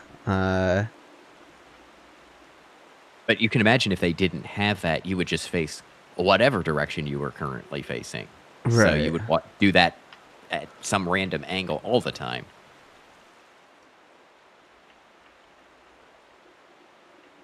I want to just do that again. That was funny.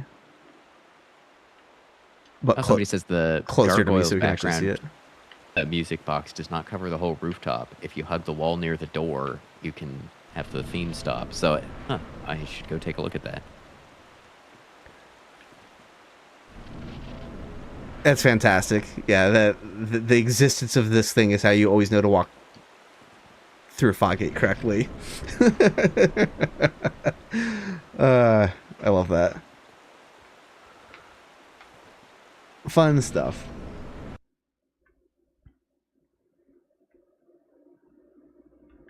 Okay, we can scroll a little bit further down.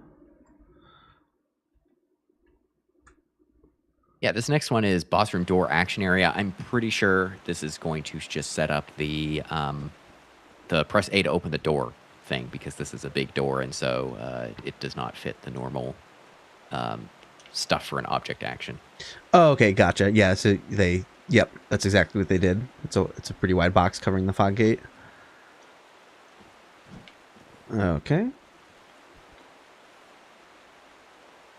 And then we get a boss room in-engine cutscene start. Well, oh yeah, surprised that that's a big sphere. Yeah, this is where the boss fight starts when you're haven't already done it once yet.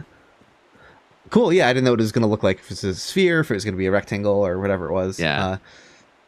Yeah, very very small space actually. That's a little surprising they didn't make it like slightly bigger. In all honesty. Every time I run back here to start the fight, I always get like a little bit closer to the tombstone than I feel like I have to. I'm always like, the cutscene hasn't started yet. What do you mean? Yeah, I don't know. It's kind of silly to me to make it that. I guess everyone's gonna run to the tombstone to check it out, obviously, because it's like, you know, the central. It's the You find it funny that they made it in such a way that it doesn't cover the item around back. So, like, if you do know what you're doing, you can just go get that item. Yeah, exactly. Yeah, you can just. I did that in the randomizer run the other night. Yeah, you can run around and pick this up without starting the fight. That's fun. What is next?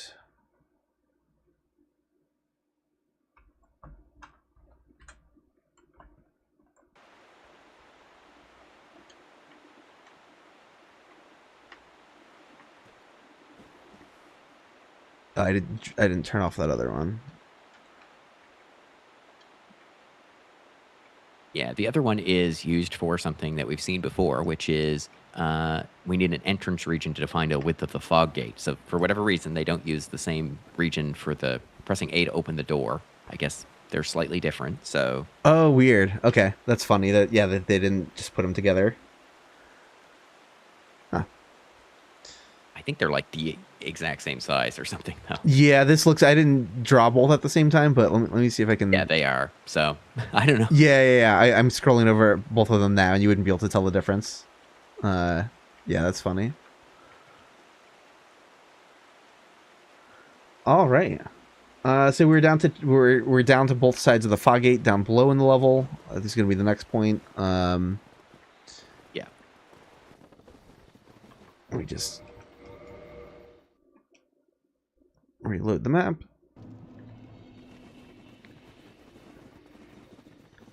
Yeah, we've learned what CP stands for. It's checkpoint 1. It's just the interaction prompts for both sides of the fog gate.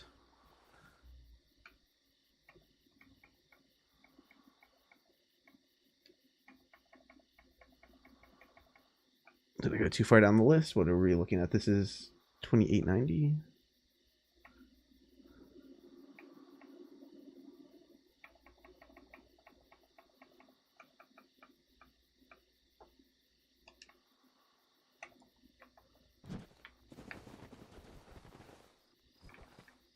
Huh?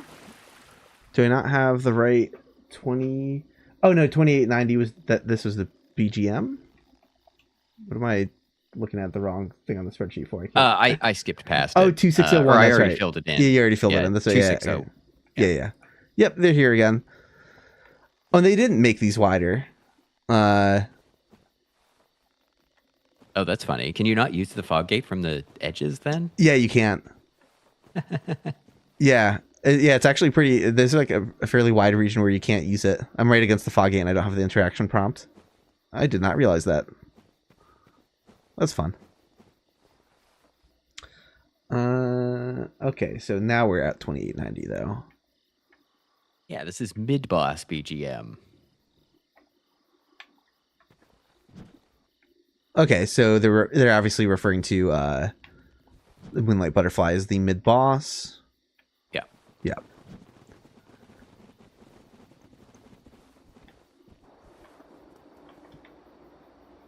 Yep, no way you're escaping the music during the fights.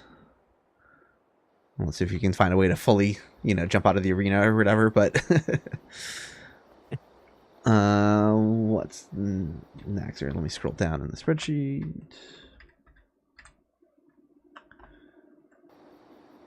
Okay, next one is, they're calling it mid-boss room Movement target. This might be for walking through the fog gate as Oh, well. yeah, probably. Let's move it and find out. It is. Again, they put these off in such a far distance in some cases, and sometimes they're just like right up against, or feels like right up against the fog gate. So I don't know. Yep, that's exactly what it is. I'm gonna clip into the wall and fall out of the arena. Cool. Let's see. Get rid of that. Now, these two are interesting because these next two are summon NPC activity area. So one's on the bridge and one's not. And so I'm just going to look up to see if what these are potentially used for. I would expect it to be in Beatrice's AI, I guess. So I'm not sure why they're here. Yeah, one envelops the tower. Can Beatrice not follow you to backtrack through the level and help? Does she? I've never tried. I don't know. Yeah, I think she might not be able to. Let's find out. Like maybe she only wants to help you out in these regions. I think this is a thing. 'Cause I feel like I've tried doing this and it didn't work. Yeah, because co-op summons usually follow you wherever, but oh wait, I gotta wake the enemies up though. Yeah, it's like apologies to Beatrice, but I've never considered her to help with the rest of the level. Yeah, she doesn't do it. She doesn't do it. Yeah, I remember having looked into this before. Yeah, she just gives up and walks back. But like the second I walk into the space, I think she's gonna start being interested in following me. She'll follow me up the stairs, obviously. But like, do you wanna come out here? She's like, hell no. Yeah, the second I step outside that box, she gives up. It's a little hard to see the boundary here because it's like clipped inside the wall, I think. But if local player is not in the move area, and if enemy is greater than or equal to 10 or can't find a target, then just stop. Cool. She did follow me. I got her AI to like continue following me a little bit further outside the door than she probably wanted to, but yeah, let's go. No, damn it. Yeah. Yeah, fascinating. Yeah, I vaguely recalled that from in the past. I was like, she only wants to go into the boss fight. Kind of lame. I would love to have her. Why not let her follow you out here and fight all the things? It's almost like a better use of her. I mean, actually, she's great during the boss fight too. What am I saying? But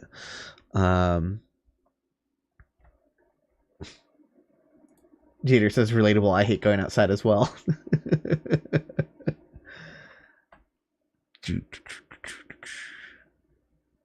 That's fun. So now we have 2896, whatever this is going to be.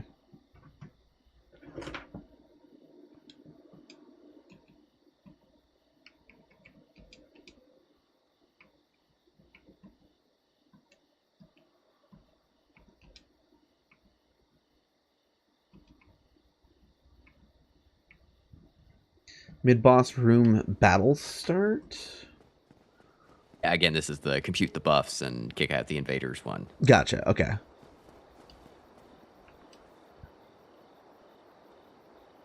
There we go. And then there's one before the fog gate. I get that's the interaction prompt for the fog gate, I'm sure. Yeah, I mean, essentially, it's defines the width of the fog gate. Yeah. Yeah, and actually, that's one we could experiment with too. Because if I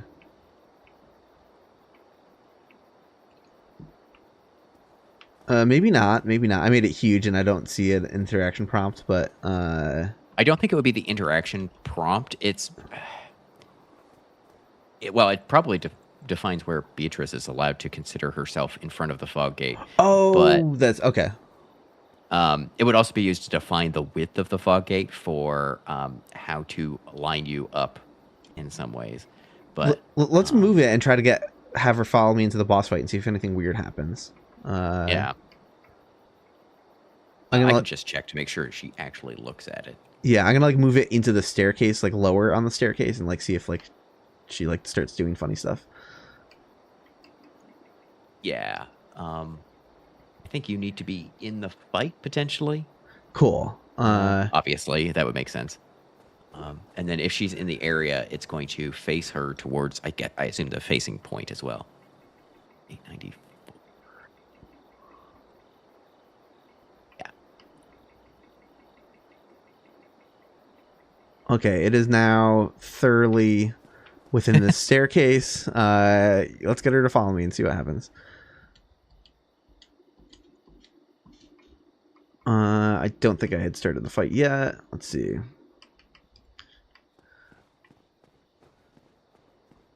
And it might need me in the boss room. So nothing might happen when she first walks through it. Yeah, she doesn't care. But... Oh, did I break up the interaction prompt for the fight? Or did I start the fight already by accident without realizing it? What is going on? Yeah, it does define the width of the interaction prompt. Interesting, interesting. Do I have a way of... It's funny. I don't entirely understand what it does, though. Well, I started the fight, and I'm in the fight now. But yeah, no, yeah, it completely broke it, and she can't get into the boss room now, so there's that. Now, if you take control of her and move her back down below the region... Oh, sure. So that she tries running back up, you might get... Because she's past it by now, right? She's past it by now. Yeah. Will she follow me? Or is she just trying to go? She knows the boss is there. Yeah, she knows the boss is there. Let's get her. Let's move her to me. So I'm going to do... I need to take control of her. I'm assuming this is her. And I need to move her to my position. Reset control player. Yes! Look at her go. Look at her go. I wonder if it'll happen to her again. Or if it only lets her interact with the boss like prompt once. Let's see. Yeah. It should end. Yeah, it only let her use it once. So that was her attempting to walk through the fog gate. So that's funny. It breaks the interaction prompt for us because it's like not aligned to the fog gate or something. But yeah, it told her to use it. It's cool because you did talk about that. We've talked about that in previous streams, but this is the first time I've thought to, learning that I can reposition them in real time and debug. I was like, oh yeah, we should actually double check some of these things. So that's fantastic.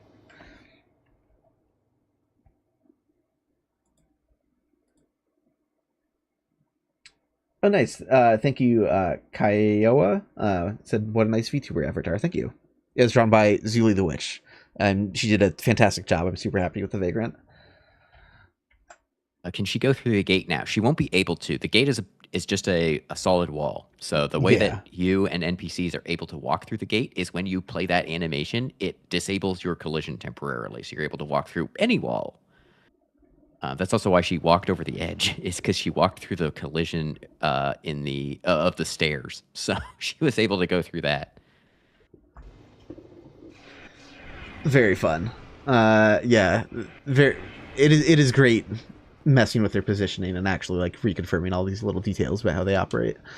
So like if you've ever seen Zuli do data mining stuff in some of her videos, she will force play the fog gate animation to allow herself to walk through walls. Yes. So that she doesn't have to do debug dash or something in a video, so she can just like sort of make it look cool, like she's walking through a wall rather than she's like sprinting through a wall. Yes, like debug dash does. But yeah, it's a very useful hack because something in like Demon Souls that lacks debug dash.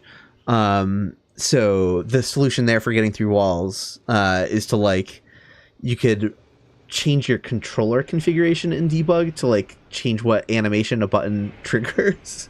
So like you like replacing backstep with the walk through fog gate animation. It's very silly. Like that's a good way to like clip around in like Demon Souls. is there some weirdness to account for you entering a fog gate on stairs, for example, below floor level, because then you'd clip into the floor? I don't know. I think it would potentially bump you up onto the collision once you got far enough, once your collision turned back on.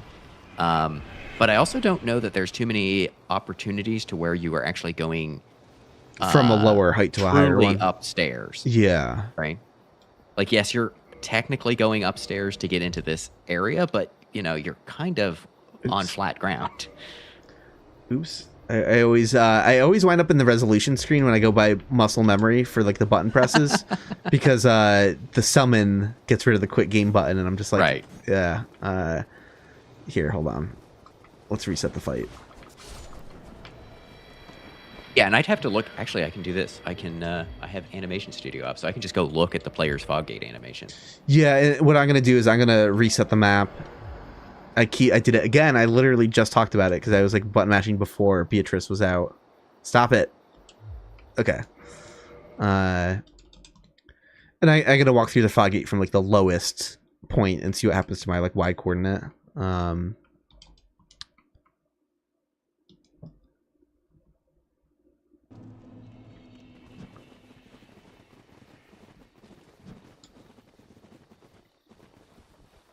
Oops, I want to start the fight by accident. Okay, here we go. Yeah, how soon does the interaction prompt actually come up? It requires us getting pretty dang high.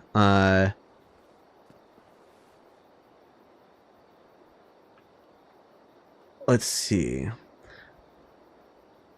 I wonder too. I should look at the collision before I try walking through the fog gate. Let's see. Hit instructions.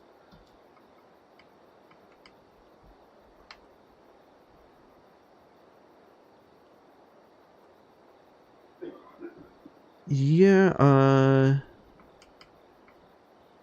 let's see. Before I walk through the fog gate by accident. So the collision does have a small bit of flat ground like right before it. And are the inverse kinematics quite a bit lower than what we see? Not significantly so. Just rounding out the top of the step.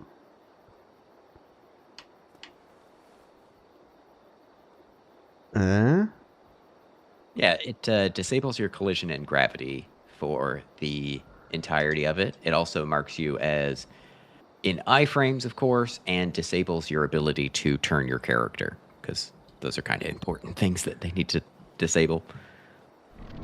And of course, it does all the stuff like playing the sound and playing the fog gate, and the particle effect that comes off you. That's not associated with the fog gate. That's part of the animation. Yeah, so you do totally just walk straight forward because it's like a baked animation. But the ground here compared to like where I was actually standing outside the fog gate was only like centimeters off or something like that. So it just popped me up to it, and it didn't have issues handling that. So, but yeah, I imagine if you just played that while on the stairs themselves, or something, where you would.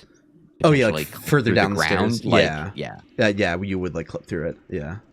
But yeah, absolutely, it disables all that stuff when you do that animation. Okay, let's see what's next down the list.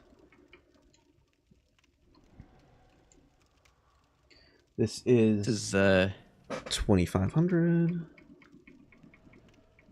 Midpoint gate action area. So this is the Crest of Artorias door. Oh. Needs some stuff.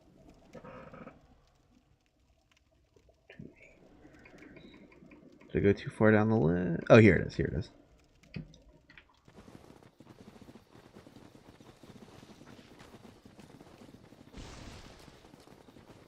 Yep.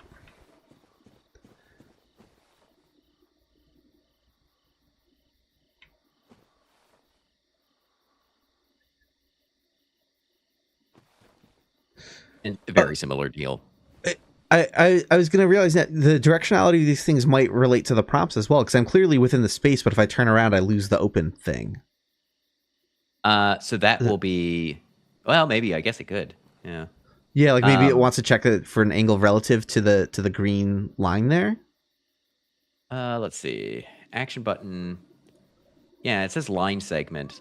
So yeah, it probably defines the. Again, we've seen that this arrow is backwards, so probably is within 180 degrees of that. If you imagine the arrow pointing the other way of that arrow, basically. So I would imagine if you took that region and rotated and it, rotated it, yeah, that's exactly. Let's do exactly that. There should be, angle. Let's go. So now we're gonna have to turn around to get the. No, it didn't do anything. Oh, interesting. Huh. Weird. Oh wait, there's a reaction angle though. There's a reaction angle. Is that? Oh, I see. It also sets it up as as talking about the door itself. So it might also require that you're actually facing the door. Gotcha. Yeah, messing with the reaction angle didn't seem to do anything. Although let me set like a smaller number and double check. Yeah, there's. So it may simply just be checking for if you're in this region and you're also facing the object. Gotcha. Yeah. Again, I can't tell that logic because it's just a command. It just says if actions button line segment boss room. That's my stupid name for it. So let's see. I'll try. But yes, it's also considered a boss room, or it's using the thing for a boss room because it's a big door. So it just uses the big one instead of just a normal door one. Gotcha. Huh. Yeah, I'm surprised the angle didn't wind up mattering for that actually. Interesting. Yeah, like Meow said in chat, perhaps as a target. Yeah, exactly. Okay. Okay. We got the moving tree stuff. Okay. Yeah. So let's see. Let's not draw this. This is 2100 and 2101. So let's turn both of these on.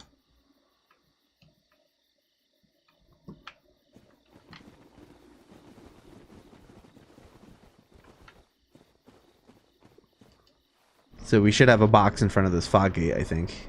Yep. That's a new home position for it. But which one is which? Let's see. Okay, so 2101 should be the new movement target. So clearly that's the new home position for it.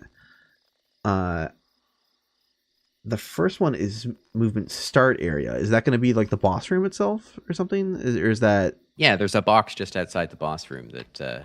Yeah. That when you enter it is what triggers the tree to move. And by boss room, I mean butterfly, obviously. Yeah. Yeah, there it is. Yeah, I've never actually looked at it before. So, it's when you're leaving the arena.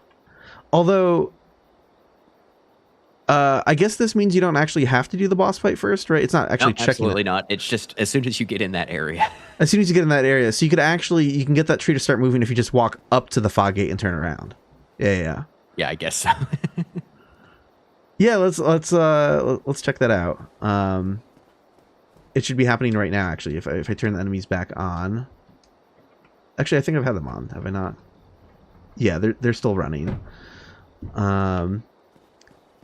Yeah, so we're gonna go back down the stairs and we're gonna see that tree moving to its new home position.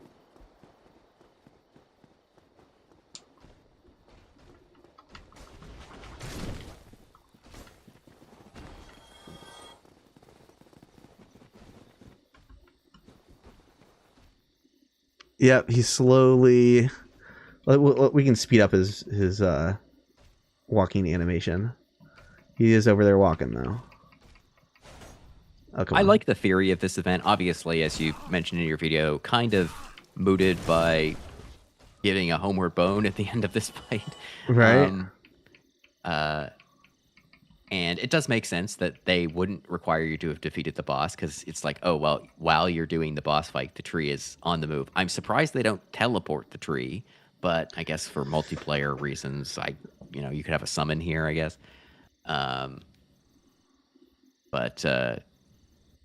Yeah, I think they should have done more with this type of thing. Yeah, this is in fun. This game and other games as well, because this type of you went into a boss fight and when you come out, like no cutscene, the area is different. It's like they moved one tree in a way that you're going to be able to tell if you even notice it. I'm surprised they never have done anything, at least to my mind, where the world state can change through cutscenes and stuff. But I feel like just going in a boss fight and then you come out and you're in like some completely different location, it just doesn't happen. And I feel like it should. That would be cool.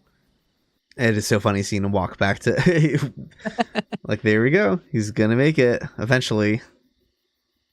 20 seconds later, like more than that. That is funny. Yeah, Hoshi, the homeward bone was added in a patch. Most bosses did not give them. Yeah, exactly. So yeah, before they patched the game, you might have been more likely to backtrack and observe that, but because I think I saw somebody in the comments on that video say like, "Oh yeah, it happened to me and I got lost." So hey, so it did have its intended effect on a small number of players. Yeah, but probably not anymore, really. Let's see. Scroll down. Because again, even if you don't homeward bone, if you're just quick to like run back, well, I don't know, because it would start actually before you go in the boss fight. So, oh no, but it doesn't. It's probably unloaded when you're in the boss room. That was the thing. So it doesn't even actually get to start its walking animation until you get closer again. So yeah, I think you can kind of like race it back, and yeah. So the whole thing is very silly. Next we have froggery jumps. It looks like. So let's get that pulled back up. Oh wait, and I think I'm. Oh yeah, I'm streaming my own stream. Way too high quality. There's no point. Do that. Drop that bit rate. Even though my internet seems to handle it just fine, I'm always paranoid. Like, there's no reason I need to have my stream playing at 1440p. Like, what the okay. Froggery jumps.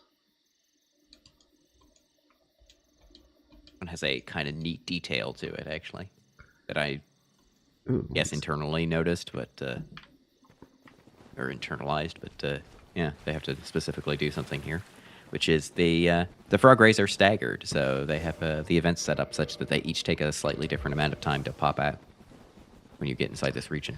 Oh, cool. Yes. I did like intuitively notice that, but I never really thought about it.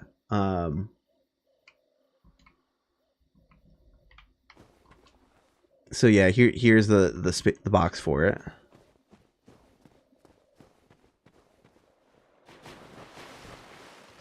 Yeah, that's fun. Frog rays are so silly.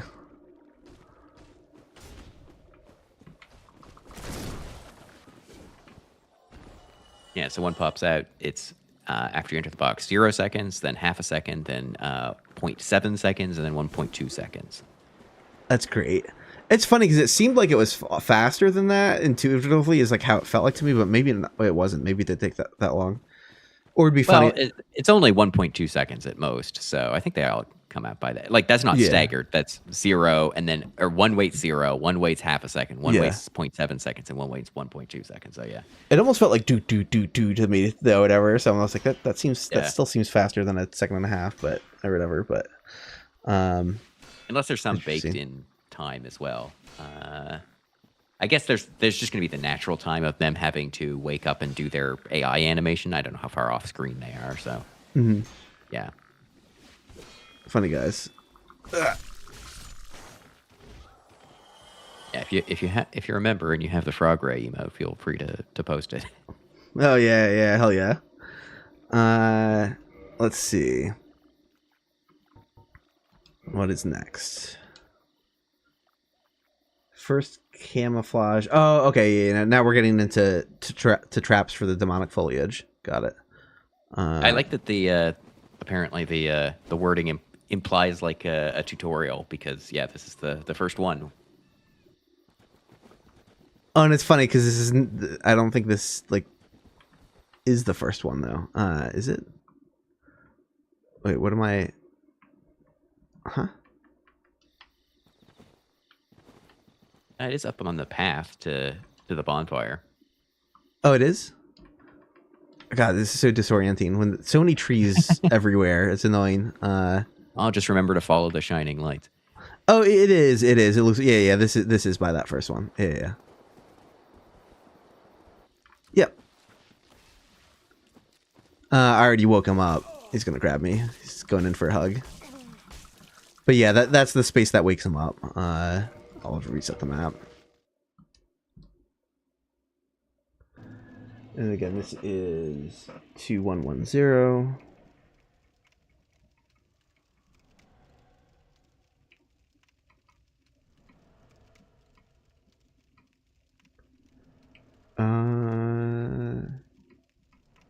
It's hard to. That's the one thing that's not quitting and reloading. It's hard finding where you were because like the way they're numbered is the numbers are kind of all over the place. Yeah. Yeah, there we go. All right, I think I found it again. I did not. Hey, Pablo, thanks so much for the 10 gift subs. Thank you so much. If you're a new member, I forgot I should mention too, because some people had inquired that the links to joining the Discord were scuffed. But yeah, if you're a new member to the channel, go to my posts on YouTube. You go to my YouTube page, go to posts, scroll down a bit. You'll find some members only posts that specify like, joining the Discord or whatever. All right. Where is this box? This is over in the tunnel that leads up to the Vagrant. Let's see. I'm just trying to find any of these now at this point. There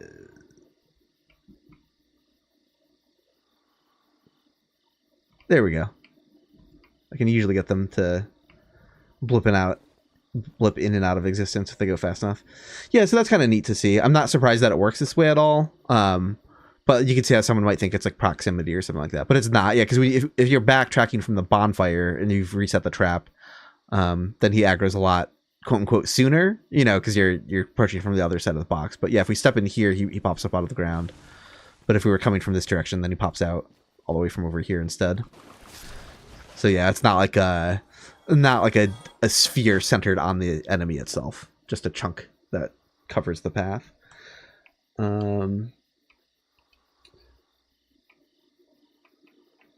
And you said this next one was on the path to the wolf ring? Yeah. Yeah, this should be for waking up that dude, I think. Yeah, it's a Stone Knight pincer attack. Yeah, there we go. They love that word. This is our second time seeing pincer attack. So pincer attack does not mean pincer attack. It just means well, there's two Stone Knights here. Oh, wait. I forgot about this. Yeah, no. I don't know how you would ever trigger this with because it says No. I think this is legit. I think you can actually do this. Okay. Yeah. So let me go back outside. So let's pretend we didn't teleport up to the wolf ring. Let's pretend we're playing the game normally. You would think that you would wake up the Stone Knight on the way to the wolf ring, but he's actually quite a bit further back. You have to get a little bit closer. So you can go up the stairs without waking him up. And this is totally a thing. It is a pincer attack. If you get within 2 meters of one of them or 6 meters of the other, or you step in this box. Yeah, or you step in this box. It does actually wake up I don't know where the box is. Okay, or Beatrice gets in here. Is that true? What? You can't get Beatrice in here. Oh, you can't get her in here, though. But that's funny that they... Is this actually Beatrice? I need to recall who's who in this map. If only we could have her follow us around.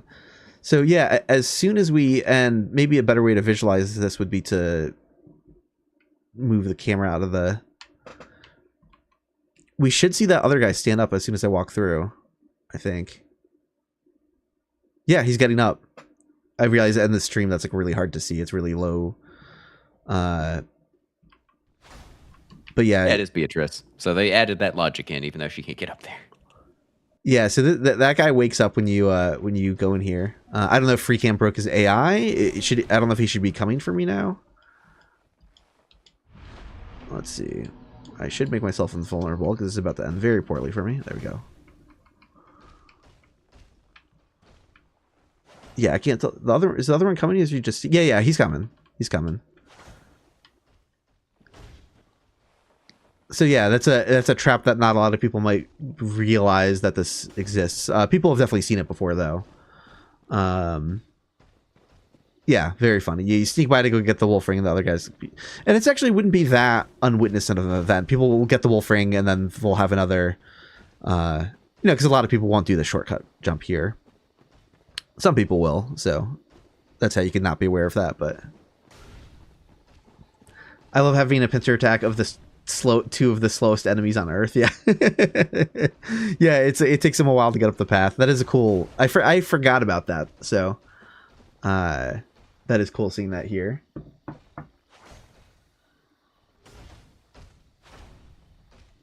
I also think it's kind of fun that so many of these follow this pattern where we get this sort of early stuff, or at least as we go down this list, it's like, oh, here's all the enemy or the fog gate stuff and the boss room stuff, and then towards the end we always get and here's all the traps. Mm-hmm. Yeah, no, like you wouldn't be able to stealth your way out of this trap. Although I wonder. Yeah, no. Yeah, because it's just they're gonna know you're in that. The game's gonna know you're in that space regardless. A pincer attack is the translation of the internal name for the region. All right, so we should have event. Uh-oh. 2 all 11s. Yeah, so surprise attack. This is going to be the one down here. Or is it going to be one of these ones? Where are you? I'm lost in the trees again. Okay, it is the first one that I thought it was going to be. Yeah. It's this guy right here. He's a trap set to wake up when we get closer to the tree lizard over here. And the hell item is even over here. Is the partisan, I think? That sounds right. Yep, I just stepped into it. He woke up. So that's quite self-explanatory. What are these next ones though? Oh, tree lizard home after jumping down. We've got tree lizard shenanigans over here. These used. I guess this is in logic, so I might have to do an AI search. Yeah, they should be used because they'll definitely. Out in the middle of nowhere. How many tree lizards are in this game? There's 2. Why are there 3 points? Oh, okay. Oh, all right. Hold on. Yeah, wait. Okay, so the first point makes sense. The first one is the one by the partisan. I'm guessing the second one is going to be right by this guy. Wait, what? Where is it? No, I think it's I think point number 2, like 0, 0 is next to the partisan one, right? Yeah. Point 2, I think, is next to the other one.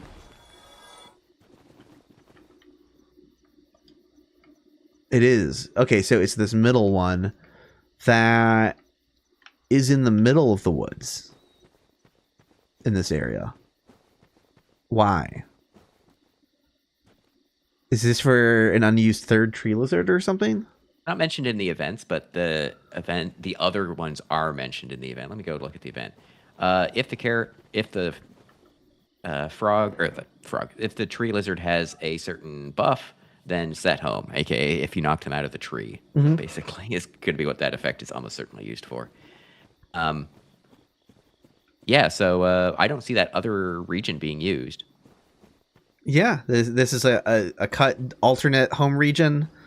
Yeah, so that probably means there was a tree lizard hanging off that or one of the trees near there. I could see it. There's all this viney stuff. That would be interesting if they wanted to have one that was like, maybe it could have just been on one of these trees the same way the other ones are, or if they were trying to... Maybe they deleted it because that's really unfair because those things go 1,000,000 miles an hour. Yeah, and it's like... Yeah, the fact... Maybe they get stuck on trees or something. I don't know. Yeah, I wonder where they were planning on hanging it exactly, right over here. Interesting. Cool. Well, there could have been a third tree lizard, but why bother? It's a weird little guy. They didn't need more of them. 2 is fine.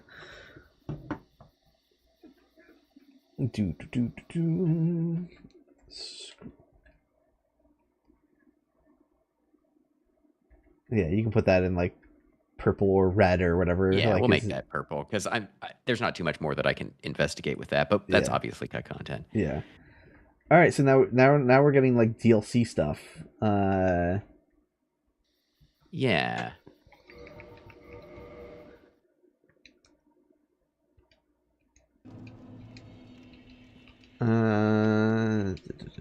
This is almost certainly the warp point in the DLC that you end up at as part of the cutscene.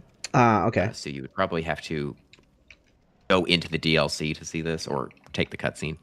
Gotcha. Let's see. Head down I there. haven't loaded it, but I'm gonna guess it's right at the first bonfire.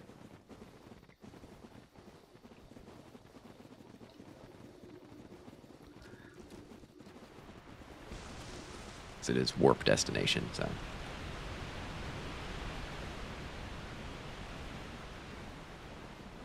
Trying to avoid kill planes on the way down.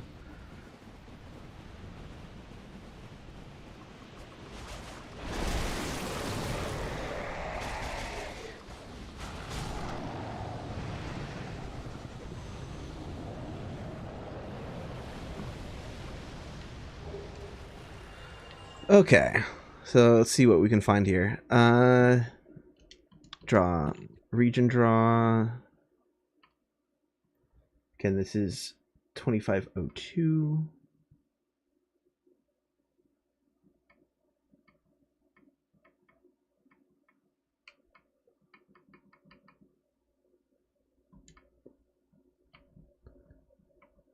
Oh yeah, I'm seeing it draw something way down here, actually. Oh, I forgot that the DLC is not, just because it takes place in the past and you can align the maps doesn't mean they're actually aligned. Yeah. They don't they don't overlap coordinates. Anytime I showed those old map viewer comparisons where I was like toggling like the perfect overlay of the maps, that's because Kyan's old map explorer like app realigned them so you could do that. So you're exactly right. That's the warp point right next to the bonfire in the DLC. But yeah, it doesn't appear where it would be in Darkroot. Yeah, it's a duplicated map that's floating in a different place, so they don't overlap each other. Which means, okay, so we do have the DLC like entrance over here.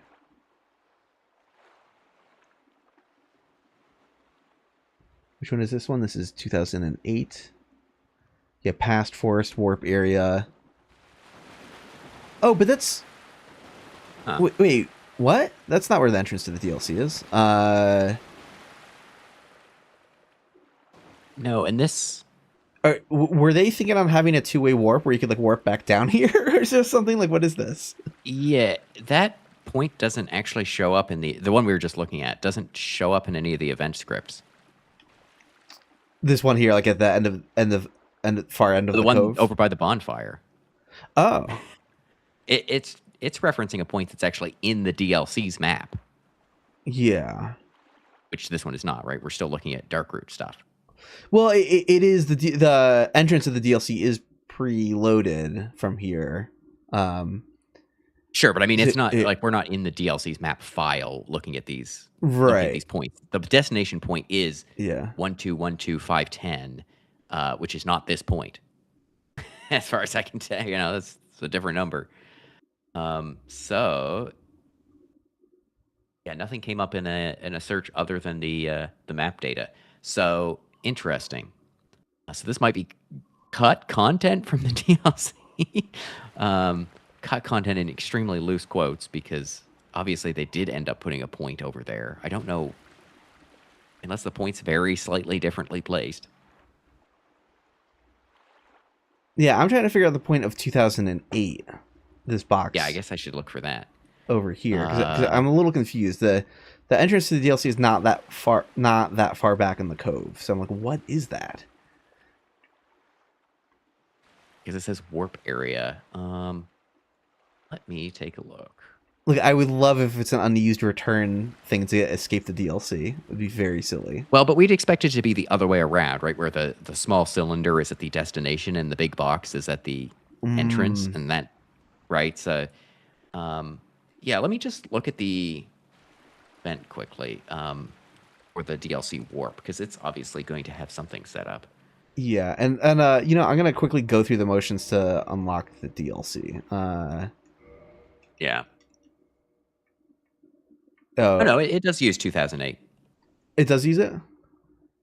Huh. Yeah, 1202008. Yeah. Okay. If you have the broken pendant and Manus is not dead, and you're in single player mode, and you're in this area, show the action button, and then when they press A, play cutscene and warp player to not that point. I really didn't think it was that far back. I'm so confused. So I'm gonna go.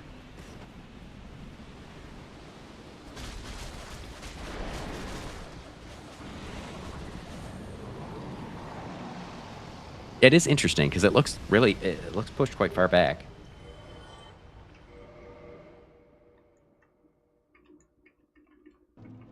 Well, and then the point that obviously you can't see is the special or the visual effect spawner that is in the middle of that. All right.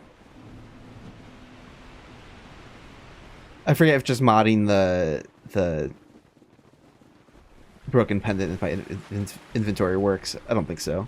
Maybe. It should, yeah. It should. Gotcha. Well, Yeah. I've already rescued Dusk at this point, so I'll just keep going through the motions. If as soon as you obtain the broken pendant, Dusk will be considered dead, I think, or not dead. You know what I mean? Yeah. Kidnapped, missing. Because it works in rando, right? And I don't think because you don't need to go kill the golem just to have the DLC part work. Gotcha. Okay. Yeah. And that's right, because I think there was a way of dropping broken pendant for people on PS3 who didn't have the DLC yet. Oh, that's there's some. I think you could like steal the DLC or something. I don't remember how that works, but like, whatever.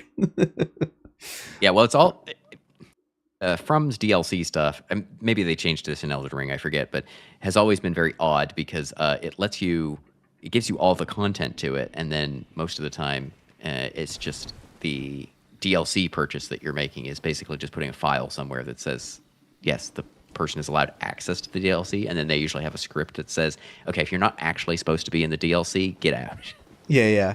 It's the like the least controversial implementation of like the content is already in your files, but you just have to pay for accessing it.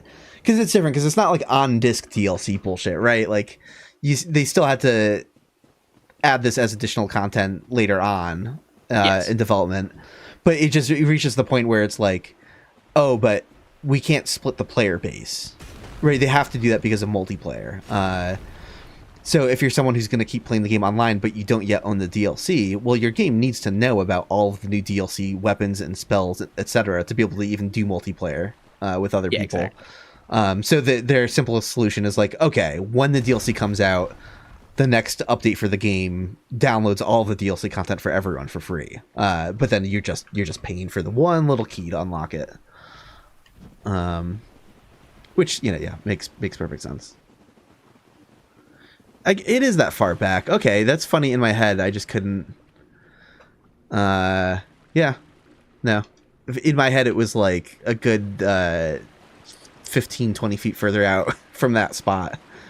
It's totally not, though. So, yeah, I could not remember that at all. All right. I can draw the region around it, I suppose. But now that I see how far back it is, it's like, oh, no, take the L. I was totally wrong. Well, I was wrong, too.